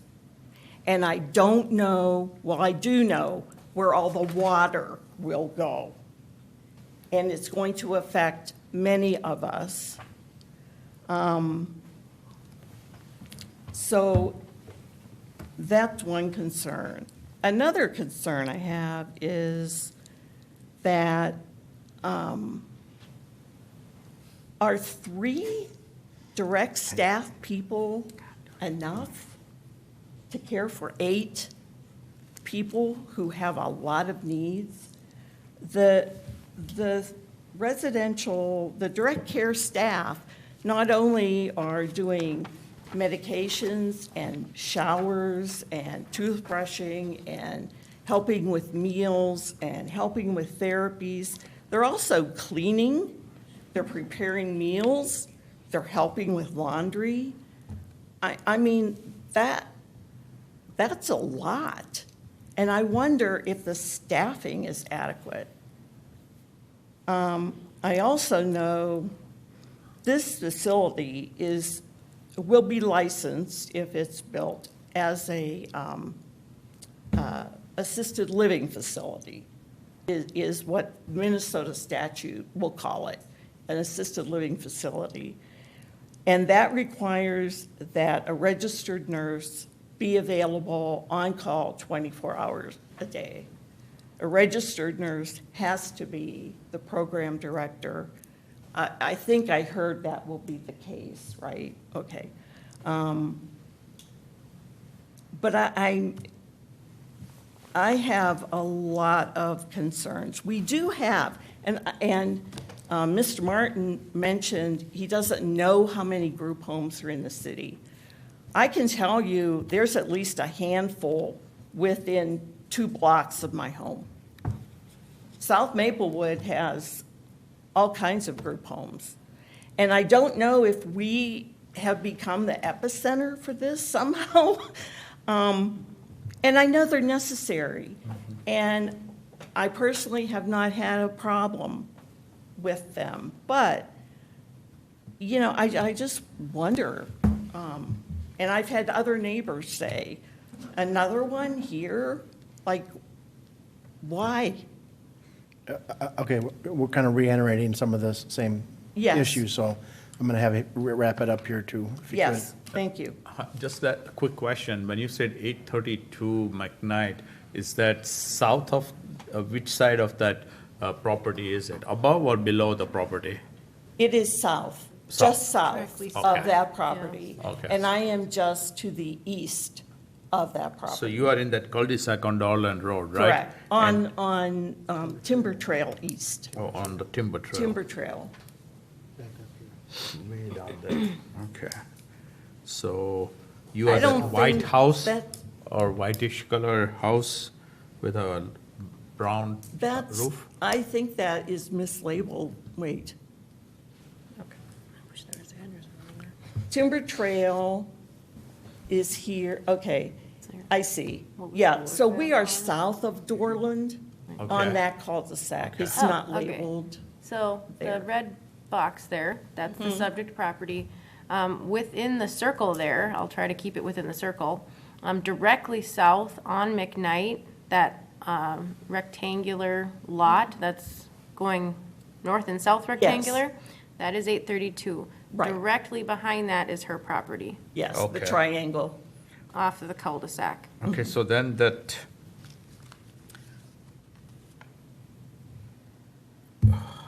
wetland is the front wetland that Is there a way is I can coming into her property when it fills up? No, it's off it drains, the water drains from that wetland down into a pond that is, it's actually southeast of the circle. Okay, so, and it's adjacent to that 832 McKnight Road, so it's kind of, all of you Yes, guys are and there kind are- of joining at that wetland. There are several other homes adjacent to that pond. Yes, Okay, all right, thanks. thank you. We're gonna try to limit these two, you can come forward. We're just gonna try to limit it to about 3 minutes. I'm not going to say much. Okay, great. I'm just going to read what they said. I've lived out there since I built a new home in 1970. Chair, we need a name and an address. I'm sorry, Don Bateman, 2239 Matterhorn Lane. I live right across 3 houses off McKnight in St. Paul. I'm just going to read what they said. What they said is absolutely true with the houses they tried to build there with the wetlands. I'm not going to take much of your time because I agree with everything they said. Okay. So that being said, I've lived out there for 50 years, almost 50 years, and I've seen a lot of stuff going on out there. But the wetlands, I remember the people who lived there originally, it was always about the wetlands, that wetlands along McKnight Road, it's a little swamp area. So if I'm not gonna take up any of your time, like I said, I agree with these people here, and hopefully it don't happen. So, thank you. Thank you. Thanks. Did you get his address?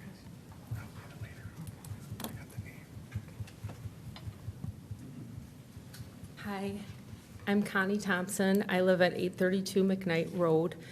I was just wanting to say that I understand wanting to be in a residential area. There is no sidewalk at any place in front of my home or this property that may happen. There's no place to walk around there. You can't take them for a walk to a park. It's just a 2-lane road. That's all I have to say. Okay, thank you. Anybody else? Just in a minute, Steve, I just make sure. Anybody else? Okay, did you want to come up then, Steve? want to thank all the community folks for your comments and questions.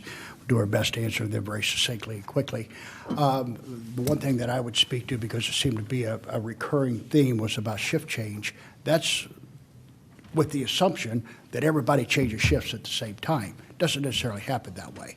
A lot of times the shift change is one person goes, one person comes in. And that doesn't mean that everybody's coming and going all at the same time. So I feel like that's an important factor. The number 13 was just a simple addition of 6 and 7. It actually doesn't work that way. I wasn't taking notes here, so did anybody on the board have any questions about any of the things that we should touch base with? I just want to clear up on, since you are in engineering, and I heard quite a bit of comments here regarding the wetland. So what's your knowledge based on this wetland, whereby what you are putting up for the building in there is not going to impact the function of that wetland and to the neighbor's house, Right. drainage and so on? Right. I mean, there's a local civil engineer that's been hired to draw up these plans and has studied the wetlands. And the wetlands, that's rather scientific. It is what it is. There's a topography map that was included that shows what the elevation changes are and where the wetlands are and where they are not. So that's, I did not do the drafting of this myself. We hire local people to do that because nobody knows it better. I'm from St. Louis. I don't know the area as well as somebody that is local here that makes their living working with topography maps of this area. So the wetland is a relatively restricted area. Now, we were out there just this evening. I am confident, somebody mentioned there's water in there. Maybe there probably is. If they say there is, then I'm going to accept that. But we looked down into that portion that was on our property. There was no water there. It was dry. I could have walked in it, but just on the part that we could see. That's where the water goes, though. That's where it's supposed to go. It's not You got to speak at the microphone. You got to speak Oh, at the I'm microphone. sorry. I think she wants to speak something about the staff. Well, to your point on the staffing adequacy, that's a very good question.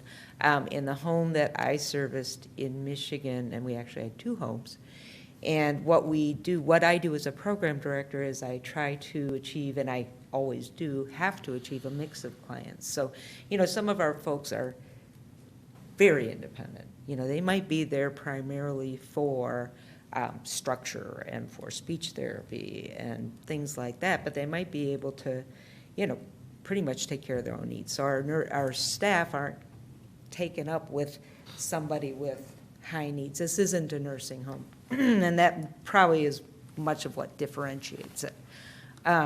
We may have somebody with higher physical needs. But like I said, what I do as a director is I try to achieve balance, okay, so that we have a home that our staffing is adequate to. If we get into a situation where we need more, then, we can definitely get some special help in, but typically this is a pretty good estimate of staff that we need. And to Steve's point, a lot of times there will be an overlap shift. Sometimes we'll have somebody coming in at 7 or 1 or 2 people coming in at 7. The night shift person might stay over till 8, and then we have the next person coming in at 9. And a lot of that is just to address what the real needs are for the people to really get out in the community. And then the last point is, yes, there is not a sidewalk there, and yes, that is an ideal setting for a group home. But the reality is we try to get an acre of land so that we are not a nuisance. We try to get an acre of land so that we can, do all the things that Steve talked about in terms of foliage and making it a really pleasant. These settings are beautiful. I've worked in a couple of their settings, and I've visited many others. And most of the time, honestly, you really just don't know we're there. It's not that nothing could happen, but it's just that typically we take care of business and we do a really good job. And then as far as the road and what I saw as potential in the places, that road does have a very wide shoulder. You know, we aren't gonna like set anybody off on their own on that wide shoulder, but there's a lot of people that ride their bikes there, and then there's bike paths very close by, which was very attractive to me, because part of the rehabilitation for these folks is getting back into activity too. So we'll have people that have recumbent bikes, and, you know, we'll take them to bike trails and do some really nice rides. We take people on company picnics, so we'll use Battle Creek Park, because it's an amazing park, and, you know, we'll have some space to have a lot of things like that, so. And then we'll use the property itself. The property itself is an acre of land. You know, we'll have a nice covered deck on the back and of the property, and, you know, we'll have picnics out there. We'll have a, you know, walking path for people to, you know, practice their walking skills or whatever else they might need. So anyways, does anybody have any other questions about the program?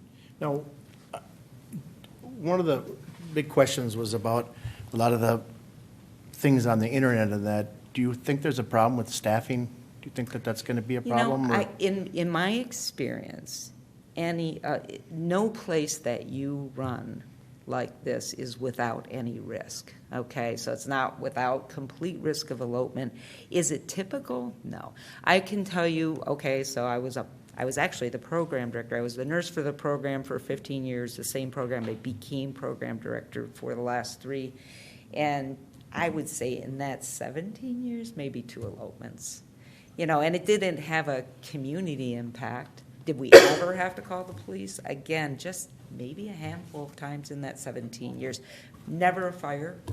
We had fire drills. In fact, we're probably safer than most residences, because fire drills are part of the state requirements. So we'll be assisted living. We'll be run under the laws of the health department. So they're very stringent about how we run our facility and how we make our place safe for our clients. So, you know, we'll be answering to Minnesota. Anything else? Good. Okay. Well, there's an empty acre lot next to my house. I live on Bruce Vento Trail, and the park's right there. Oh, wow. So.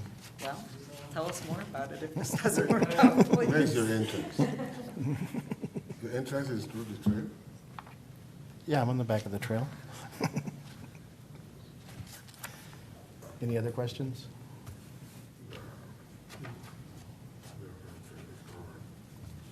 Yeah. I've got one more thing. I'd like to give my name and address. Yep. Okay.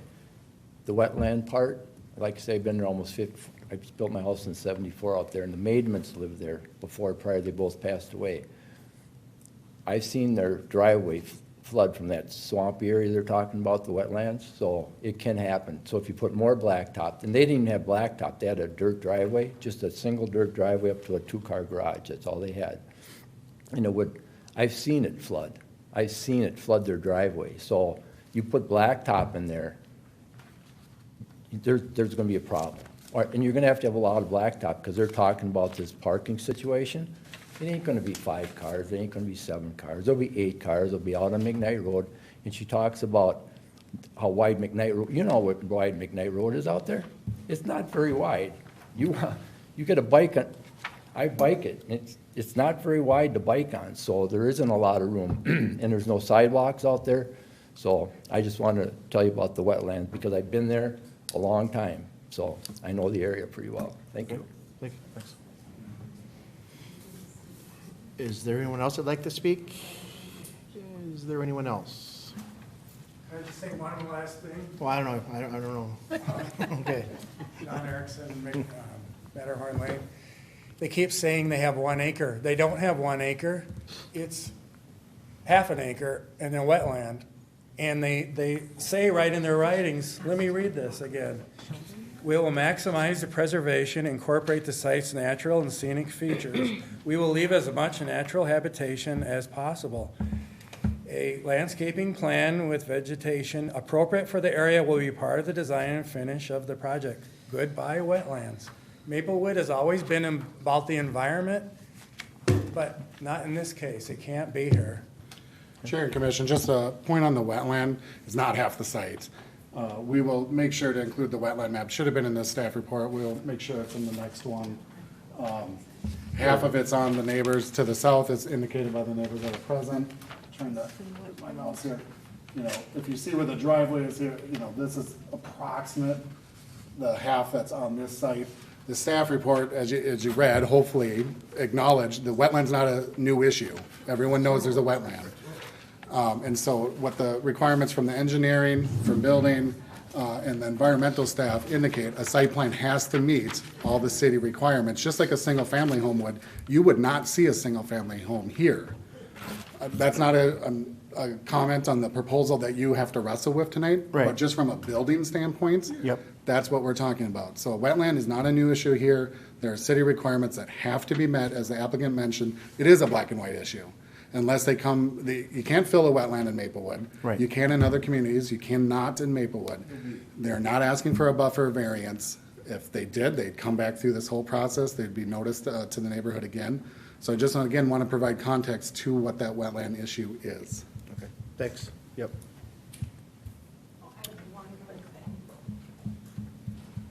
Hi, I'm Connie Thompson, 832 McKnight. I did see them in front of my house, in front of the pond that he said he saw no water in today. She saw the water. You saw the water, correct? I didn't see. There was Okay. a lot of foliage. Yes, there's a pond that we would split. They were standing in front of it today. Okay. Okay. We're not, according to what the staff just said, that they've been complete in compliance with everything with the wetlands, so we're not really having an issue with the wetlands, because I don't know what happened in the past about one of the previous homes that was denied. Maybe they just pulled out because they didn't want to live there, but obviously the wetlands is not an issue with this property. It's more so just having the approval of having the group home there. So that's our one objective. Right, it was just that he said he didn't see it. Right. There was just two growing over, maybe, I think, so. I understand what you're saying, I fully do. It's a lie, the first one I heard. So I'm closing the public hearing then. Everybody had their say? So, okay. Thank you. Elizabeth, so just to confirm, if they had a 5-bed facility, this wouldn't even come up for a CUP through us? That's correct. Or 6, up to 6. Up to 6, okay. So that's what I'm saying. I think from my understanding of it, it's we have a business trying to build in a residential area. We have concerns as citizens about the parking and the security and things like that. But it's difficult to say no if someone is trying to just build a residential home with 4,000 square feet, right? It's hard to say you get 3 parking spots in the garage and 2 on the street, you know, and have that conversation if it's a residential house. So, again, I get it. It's a business trying to operate within a residential neighborhood, and we are concerned about the parking and things like that. But from the plans that we've seen, it's being built within the certain requirements and the setbacks and things like that. So, I don't know. I say it's quite a tough conversation that we'll have to, you know, see where we go. Yeah, I don't know. Mike, you said that our main objective is just to look at this as a group home, to approve that we're changing the ordinance or the land use into a more than one, right? From single to or. No, I don't think that's what I said. You know, and all these things are issues that you have to weigh together. I just wanted to highlight more, the wetland issues seem to be right. having a tail to it. So all these issues are what you need to consider.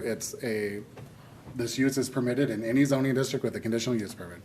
That's from the ordinance that comes to you for consideration. Right. Elizabeth, what is the the city's okay with everything, right? Is that kind of what's going on with this, or? Chair and Commission, the application was distributed for staff review, and the comments I received were included in the report. So the environmental planner provided that review and that report. There was a comment by the engineer as alluding to the wetland and that, it will be a challenge in finding a spot. But other than that, there were no concerns specifically with the use of the property. No, I'm sorry, we're done with the public hearing. No.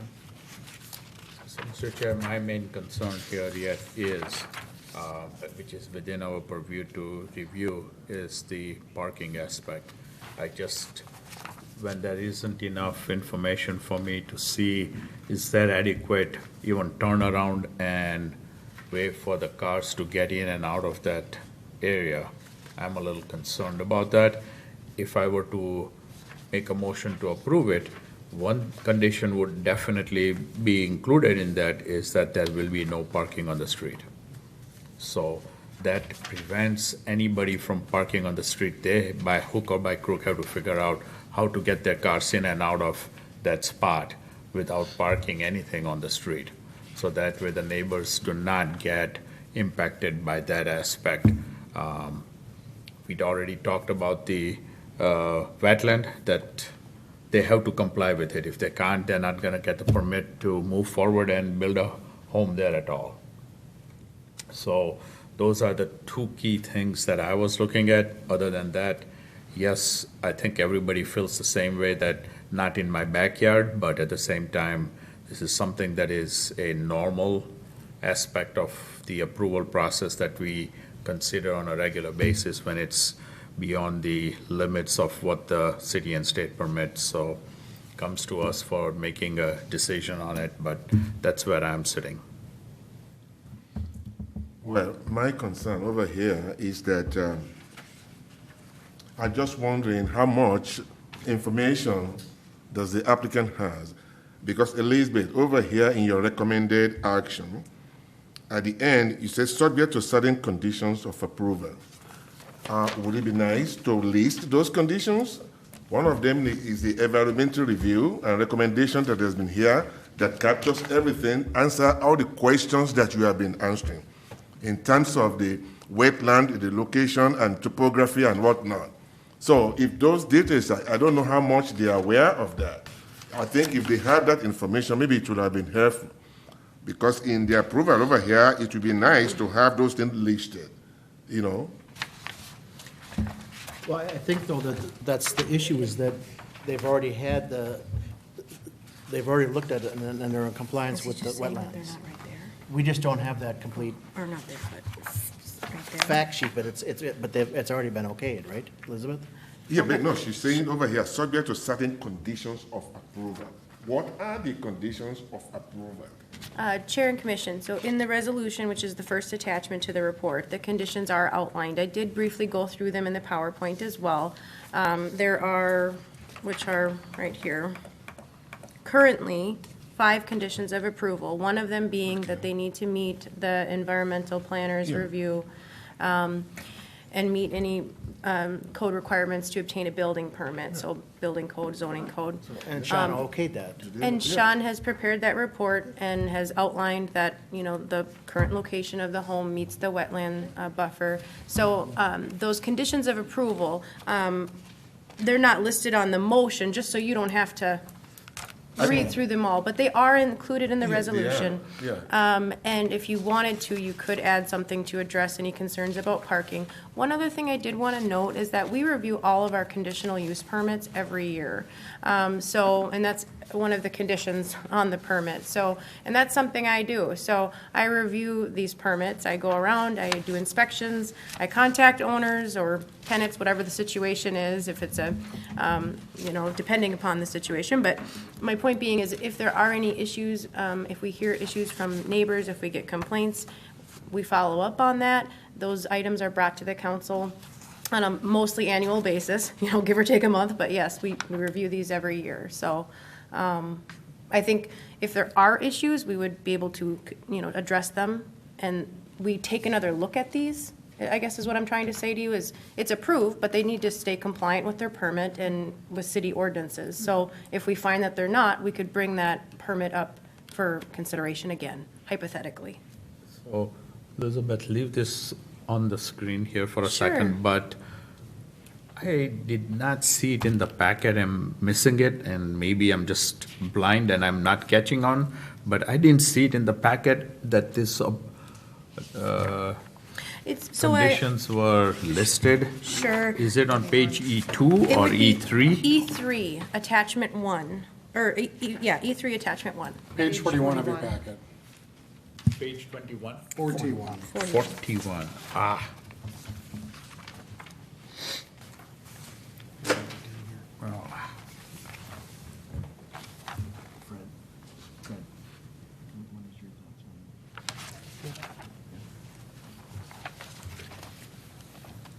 Yep, okay.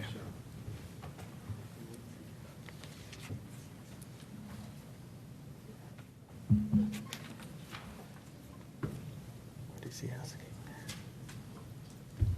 That's what my gut feeling was. I said I'm good. You see those things? Yeah, on this page, yeah. It's for the city council part that they put it under. Yeah, now I see it. Yeah. It was a little confusing in how it's sitting, that's all. Yeah. That's why I said leave it up so I can see it.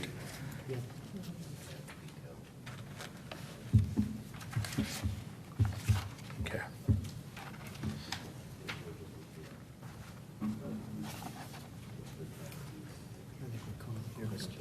Yeah, I think you've got to call it in question and ask everybody to openly speak, so we are not hiding anything. Otherwise, yeah. You know. Okay. So, yep.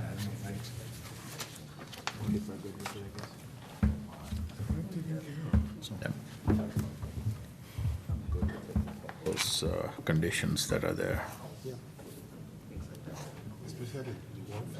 Make her quick there, Lou, I just want to get a quick answer. Oh, sorry. Yeah.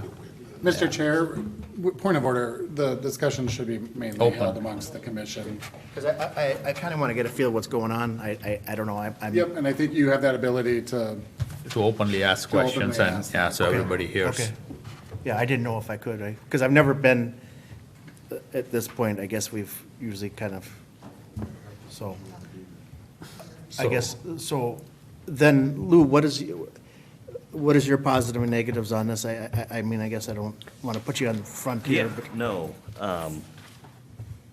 Like I kind of said earlier, if they had 6 people, 6 beds, or 5 people, right, this wouldn't even come up.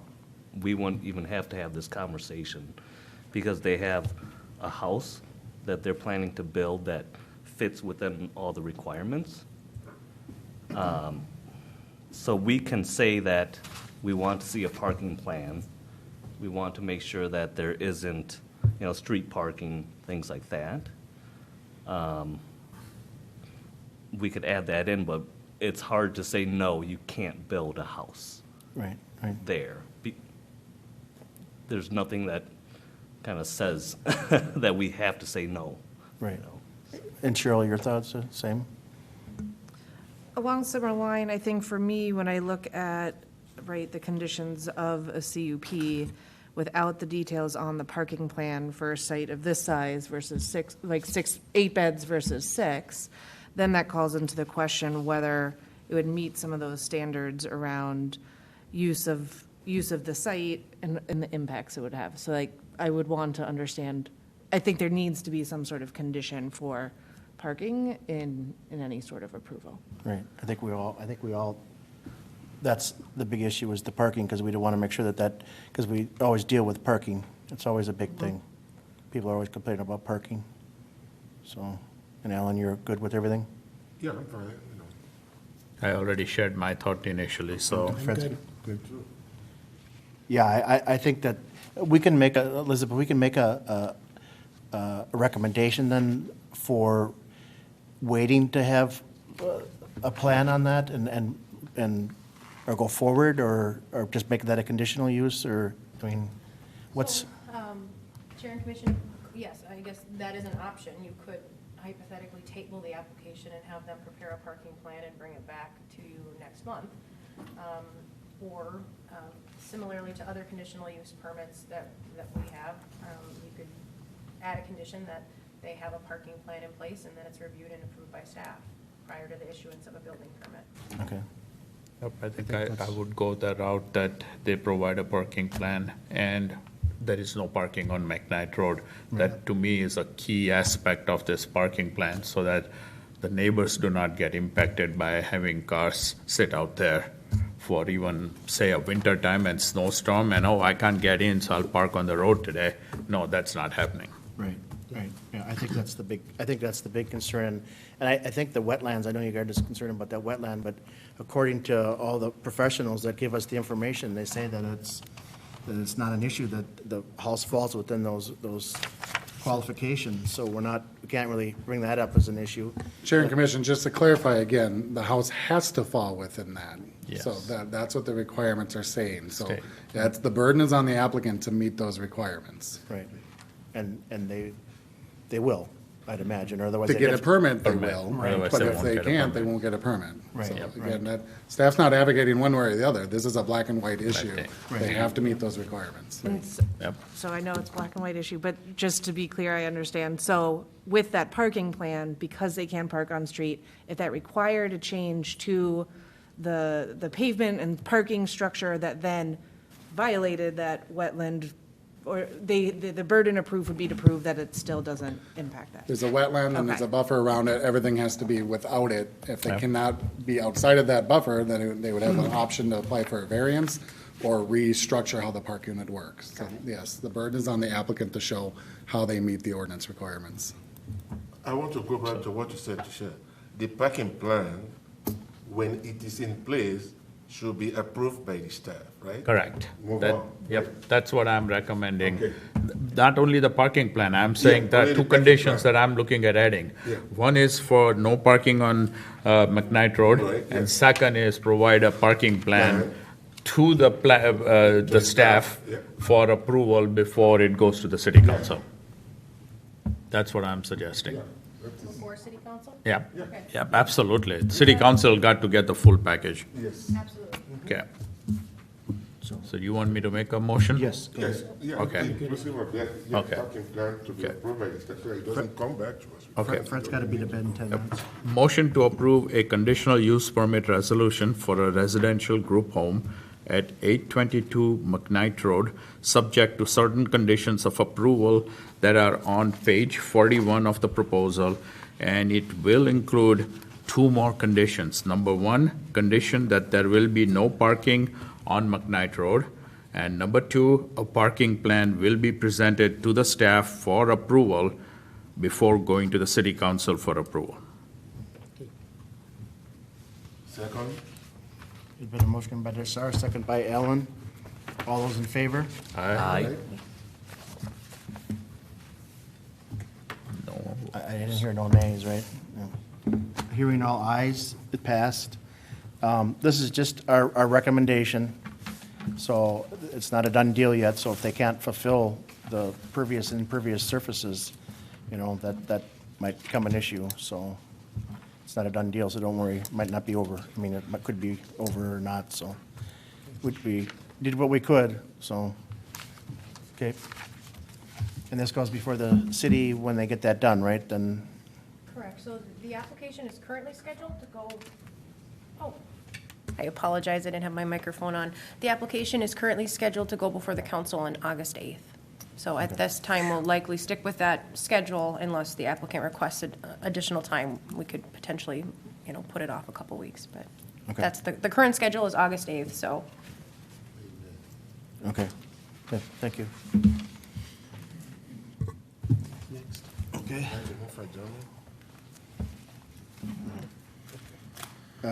We are at number F, new business, election of officers. Chair and Commission, it's technically your June meeting every year, but you did not have a meeting in June. You are, by your rules of procedure, are up for electing new officers. Currently, Mr. Arbuckle is the chairperson, Mr. Desai is the vice chairperson. So I would turn it back to the group to discuss how they would like to nominate or consider officers for the next year. Just keep me on. He says, keep me out of it. Yeah, he doesn't, okay. So I can still do it if you want, so I'm okay with that. That works. We're still doing Same. Yep, we'll keep it going the way it is. We're good. Great. Cheryl, you are new, let's ask you, I- what's your interest, please? Let's not just jump. Motion to go with that approach. She was going to campaign for the chairperson. No. There's a primary involved. So it stays the same, do we have to vote on that then? or- We do have to vote. There's been a motion by Motion by Bashar and, You and I can't be doing the Point of order, motions, somebody else. Chairperson, there is a motion on the table already. yes, so Cheryl made the motion and second by Alan? Second, whatever. No, Fred seconded, you are out. Okay, Oh, Fred yeah. said, okay. All those in favor? Aye. Hearing all ayes, stays the same. Congratulations. Yes, I'll take my money and run. Any unfinished business, commissioners' presentations? Staff presentations, concept plan review, 3090 Southview Drive. South Lawn. Thank you, Chair and Commission. Tonight, Patrick Brahma, who's with us tonight from Enclave Company, has brought forward a concept plan for your review. This was also conducted with the Community Design Review Board earlier this afternoon, or earlier this evening, excuse me. So nothing has been applied. This is not an official review. There's no action being requested tonight. Maplewood does not do conceptual plan reviews a lot. The Plan Commission has done it more so than the CDRB over the years, but we have not done one here for a number of years. So again, it's just an opportunity for the developer to bring forward what they're thinking on a project, and then the commission can provide direct feedback. At the minimum, if this project does move forward, there would be official review by the Community Design Review Board. If they're meeting most of, or all the ordinance requirements and no variances are needed, no conditional use permits are needed, there's a good chance that this project will not come to the Plan Commission at any point of the official review for your input or action. But that said, we still wanted to bring the project to you tonight so you have an understanding of what's going on and to be able to provide that input early on in the process before any submittals are given to the city. So what we're looking at, as you can see, that on County Road D in South Lawn, the southeast corner, the current Net nightclub, Mr. Brahma and his company are looking at redeveloping that site into a 237-unit market rate apartment building. The applicant worked to design building and site plans to meet the North End zoning district requirements.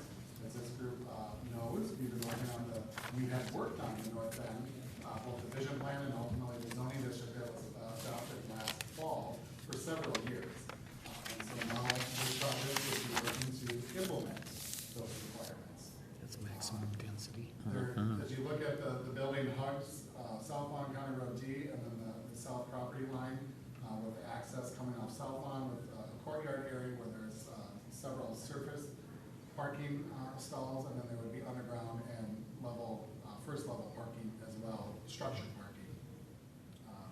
The parking requirements would be met in the North End zoning district for this site. Sorry, microphone. The parking requirements are 1.0 per unit to 2.5. So everywhere else in the city and what had been previously required for this neighborhood is 2 spaces per unit. Now it's that range of 1 to 2.5, and they're parking at about 1.5. So they are meeting the ordinance requirements. The ordinance also has green space requirements, and you can see that the applicant includes outdoor green space in the courtyard area, and then to the south of the building, as well as that trail that connects the South Lawn, and then to the east. And there are also right-of-way requirements, and what that involves is that the ordinance does not allow building projects to encroach on future road networks. So as you remember back to the North End zoning district, there's proposed roads that would go both north, south, east, west throughout the neighborhood.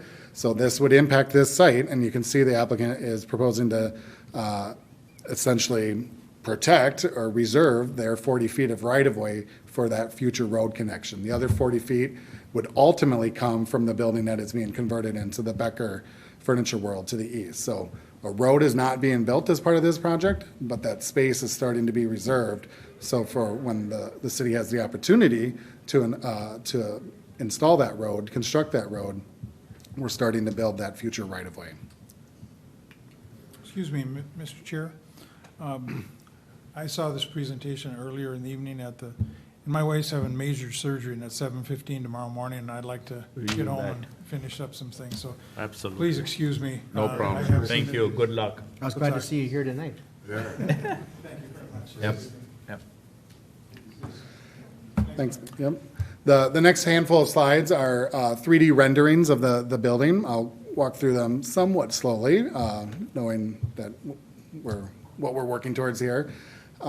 So this is looking from the northeast corner of the site. So if you're at, I'm just getting my bearings again, from the Becker side, what used to be Toys R Us. You're looking west. You're looking west, this is what you would see. Yeah. And then if you finished your travel across the entire block, now you're looking from the other side at South Lawn and County Road D. And then this just pulls back on that north elevation from, again, more on the west side, and then over on the east side. And when Mr. Brahma comes up and addresses the commission, we can refer back to these drawings as well. CDRB honed in on this information, a lot of words. I'll just kind of quickly go through it. These are the type of building renderings that the CDRB would review if a proposal is ultimately made. A large part of what we're seeing here is driven by that north end zoning district. So the rest of the zoning code is not prescriptive on building materials. There's not a building schedule, but in the north end district, we do that. And so it is more prescriptive. So we have that complementary blend of stone and brick, varying horizontal bands with the siding, vertical section. Really what these are getting at is articulation of the building from an architectural standpoint. We don't want just a boring, blank, big, long wall. So we use those architectural elements to break up that facade to make it more interesting. It does play a role in walkability, how that building is designed and what that urban experience is. So that's what these elements are going towards. The rest of the building, dormers together with the vertical planes, again, those are the bump outs. And then the windows, balconies, flat roof, and the pre-finished aluminum fascia and soffits. Other project amenities that you may be interested in, outdoor seating area. You saw that within the courtyard. The fourth floor panoramic rooftop patio that Patrick can speak more on. Large community room, wellness center, mini mart, game room, a work area with a coffee bar, spacious lobby lounge, connections to nearby trails. We have recreation facilities in the immediate neighborhood, so the site is working to make that connection to get people to those trails. Bike storage, again, the ordinance, North End ordinance has requirements for bike parking based on unit count, so that has to be accounted for. Dog wash, car wash. Where's the pool? Patrick can speak to that. So a couple things on staff did their high-level review, again, just on a conceptual basis. The ordinance does require a maximum of 250 feet of building length. So again, thinking of what the intent was in the north end, what kind of scale, walkability, urban form. This is a bigger building than likely was intended. Now, the other side of that is the thing about it's one site today, and so how do you best maximize the site? We want housing units as a city in this neighborhood. We want to bring a new vitality to the neighborhood that has not been introduced as you head towards the mall. So what are those trade-offs? That's something that the city will have to wrestle with. Another thing, the setbacks from roads are determined based on road classification. County Road D has a higher classification than South Lawn, so that setback needs just to be a little bit bigger than it would be on South Lawn. That's something that we would work with the applicants on. Now, with all that said, the ordinance did work in exceptions to design standards, so that's the standards to the building and also standards to the site itself. May be considered by the CDRB and the City Council if something is appealed or the CDRB would like to have the council involvement, essentially, as long as they uphold the integrity of the North End Vision Plan. So probably thinking more on that first item than the second item is something that I think would be a candidate for the CDRB to ultimately wrestle with on if they think that meets that standard. So that was the quick overview of that. We have floor plans we can refer to if needed, but if the commission would like, Mr. Brahma can come up and address and talk more about his company, more about the project, and then answer any questions and receive feedback. That's what's most important tonight, receive the feedback from the commission. Well, first question I have is the myth dead? It's done, gone, out of business? It has an active license with the city. That's and so I know they've had a handful of events over the last few months. It's not I think there's been high school proms there. So I haven't checked the calendar, the Myth website calendar, to see if they have shows upcoming, but at the end of the day, they do still have an active liquor license with the city. So they can still be active. What about the setbacks when they get up a certain height that we had after like the third or fourth thing? After the fourth floor. And so this is a 4-story building. So this is a 4-story building. If there was a 5th floor, it would need to be stepped back 10 feet. So the building itself would not have additional setbacks, but we would have those floors start to step back to create more articulation to the building, so it's not just this huge wall. But 4 floors does not require that. Is this intended to be a market rate housing or? Yes. Yep. Very good. And something I overlooked at the kind of my preamble to this, and I did mention it to CDRB. So the two groups tonight are looking at it. The EDA, so there is going to be a tax increment financing request that will be made. So the EDA, which Mr. Knutson is the president of, the 5 city council members serve as the EDA, will be reviewing kind of the broad scope and deal points of a financial package on Monday. So they'll be looking at from that standpoint and providing similar feedback and comments, and they'll take a look at the building elements and site plan elements as well. So everyone's kind of getting a chance to take a look at it and provide comments to Patrick and move forward from there. Yeah, I like that they come before, then it's not a done deal, so it's nice. Congratulations to Maplewood. This is the beginning of not end. It's good. I mean, the rendering is very nice. Patrick, although the dark color is kind of dominant, it's not balanced, but they can, I don't know. Maybe come for review, maybe we can pitch in some.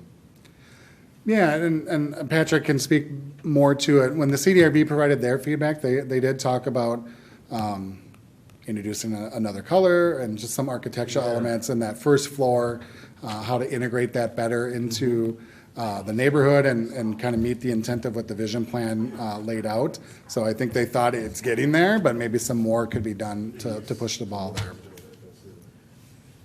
So let me ask you this question. You're proposing this concept. Michael said, I've seen Myth being busy recently. So you would be the people that would say, hey, we want to buy you out, go away, and then build this? Or is there already something in the works to that effect? Chair, if I may, yeah, I can respond to that question. And good evening. Nice to meet everybody and be here with you. Yeah, my name's, so just a quick background, Patrick. I'm with Enclave Development Company. We have an office in the Twin Cities and Fargo. As far as this site goes, we have it under contract today, so we have a purchase agreement in place right now. The owner of the Myth leases it out to a user that has a 10-year lease in place. Mm-hmm. So right now, there's an active 10-year lease in place. There's still 10 years left on the lease today. The owner and the person leasing have recognized a couple things. One, the building could use some love. The site can use some love. There's some maintenance that's been deferred. And I can go into detail on that if you care to know more. Secondly, just the business model for event centers going through the COVID period has been rough. So they're at a point, a crossroads right now, where they need to decide: do we keep moving forward with this existing use and user, or let's dabble into the market and see what the market would bring. I happen to be the market in that case, or Enclave is, and they reached out to us and said, is there a better way to utilize this site? So we reached out to the city and said, what's the vision? We met with the county, watershed, handful of other people and folks, and this is how we arrived at what we have here today. And this is what we do, so it's a good fit for our company. Good, because the concept and everything looks really nice from what I see. My one and only hang-up about this whole thing, and I've been saying that even in the prior north area development, is I know we are pushing more for walkability, but I've recognized the fact that this is Minnesota, and winter is longer than summer in Minnesota, and people are gonna need cars, and until everything gets built out around there, even a grocery store, you need a car to go to the grocery store. So having that lower number of parking spots per apartment, I still think is unreasonable. I think 2 would be at least the starting point in my mind for making it right for everybody. 2 what? 2 spots per apartment. So, if it's a couple, both husband and wife have a car, there's a spot for it. Now, there is no underground parking under this, is there? There is? Yeah, how much do you have for underground? So right now, I can just talk about, I'll breeze over parking kind of fast here. There is, and I'll be very close, so don't quote me exactly on this, but there's a 1.6 to 1.65 parking ratio right now for the whole project. Included in this site are a large quantity of studios and 1-bedrooms. I think 50+% of the building is going to be studios and 1s, so about half the building will be studios and 1s. For that reason, because of our experience in the marketplace, we're comfortable with not being at an overall 2 to 1 or two stalls per unit. If we had a higher percentage of 2s and 3s, we would for sure want to be closer to a 2 to 1 or 2 That makes stalls per sense. unit. Yeah, if you have a lot of efficiency apartments or studios, yeah, that's going to likely be one person in that place. And there isn't, I should have clarified, this building, you would see, technically this building's 5 stories. That's the number of levels that are going to be on this building. 1 story right now is planned to be below ground, or at least partially below ground, depending on where the water level comes in. We've done soil borings. I'm actually getting the results back tomorrow. So we'll have at least 1 floor below or halfway below ground. Then there'll be 4 floors, and that's all parking that was shown on the screen there by Michael. If you do mind going back to that below ground. Yeah. So this is the below ground right here. That's all parking, so 100% parking, structured parking below ground. Then we go up to the first floor. There's a half level of parking that is on the first floor. So you have, I call it a third of the first floor. So you have 1 1/3 floor of structured parking on this site, which significantly reduces the amount of surface parking that's needed. Makes sense then now, yep. So the market analysis calls for more studio than 2-bedroom, 3-bedroom, is that what it is? Correct, yeah, that's correct, yeah. There's, we look, we do market studies, we talk to management companies, we survey competing properties, and depending on the lease-up rates of, studios, I'm going to pronounce it wrong, but Conifer Ridge, Trails Edge are just right down the road, 2 new apartment buildings. We kind of structure what our target market might be. And then also we have our trends and what we think is an unmet demand in the marketplace as well. So it's a mixture of a few reasons why we put together the mixes that we have. It's not one particular specific answer. So you have similar buildings somewhere else around the state or country or something? Is that what it is?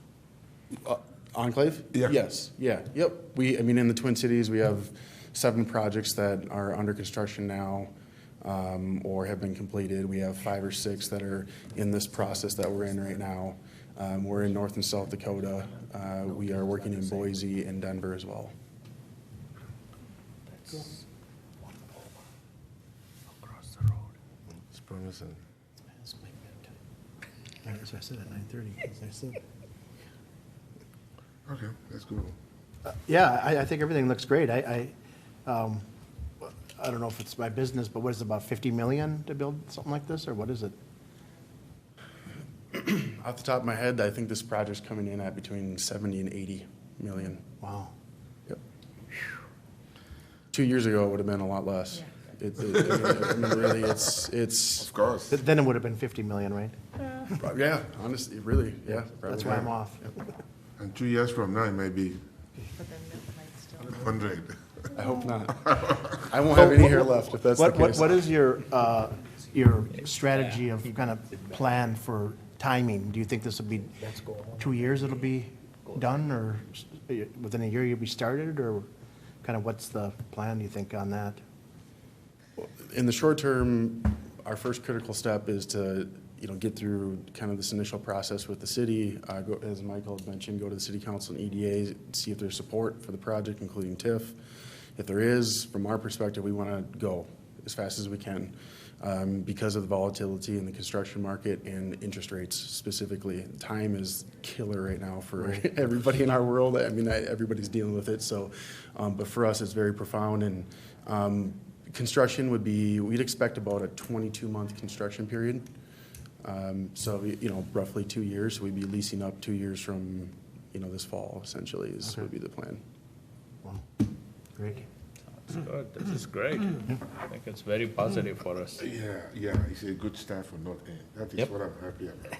And appreciate that you incorporated the design elements in the initial drawings wanna see if your versus reflex trying works. to start asking for things early on. Okay, well, thanks, Patrick. Yeah, that was great. The review board, I would see they'd want different colors. That makes sense, instead of just a couple colors, yeah. Yep. Maybe textures too, and do they go into, you already have 2 or 3 textures, right? I'm not on the review, Yep. but, yeah. We're supportive of adding a little bit more pop with maybe an additional material or color. Something coincidentally we supported internally. We just weren't able to make it happen before we submitted. So I think we're aligned on that. Pool. Pool? Pool? Pool? He's asking for a pool. Oh, pool, I think swimming pool. I thought it was really Rooftop. I'm hard of hearing, I think. He wants to move. Every one of these places, they build them, they say, no, pools aren't economical, we don't build those. Yeah. Oh, this is going to have a rooftop pool, right? Rooftop patio. We're investigating the pool idea. This is a big enough building where we're seriously considering it. So I just can't commit to it quite yet, but yeah, we'll see what happens as we dig further into the project. Frankly, where pricing goes. I mean, if there's room in the budget, we're doing it for sure. Don't worry about it. There is LA Fitness across the street. Yeah. There you go. There's my reply.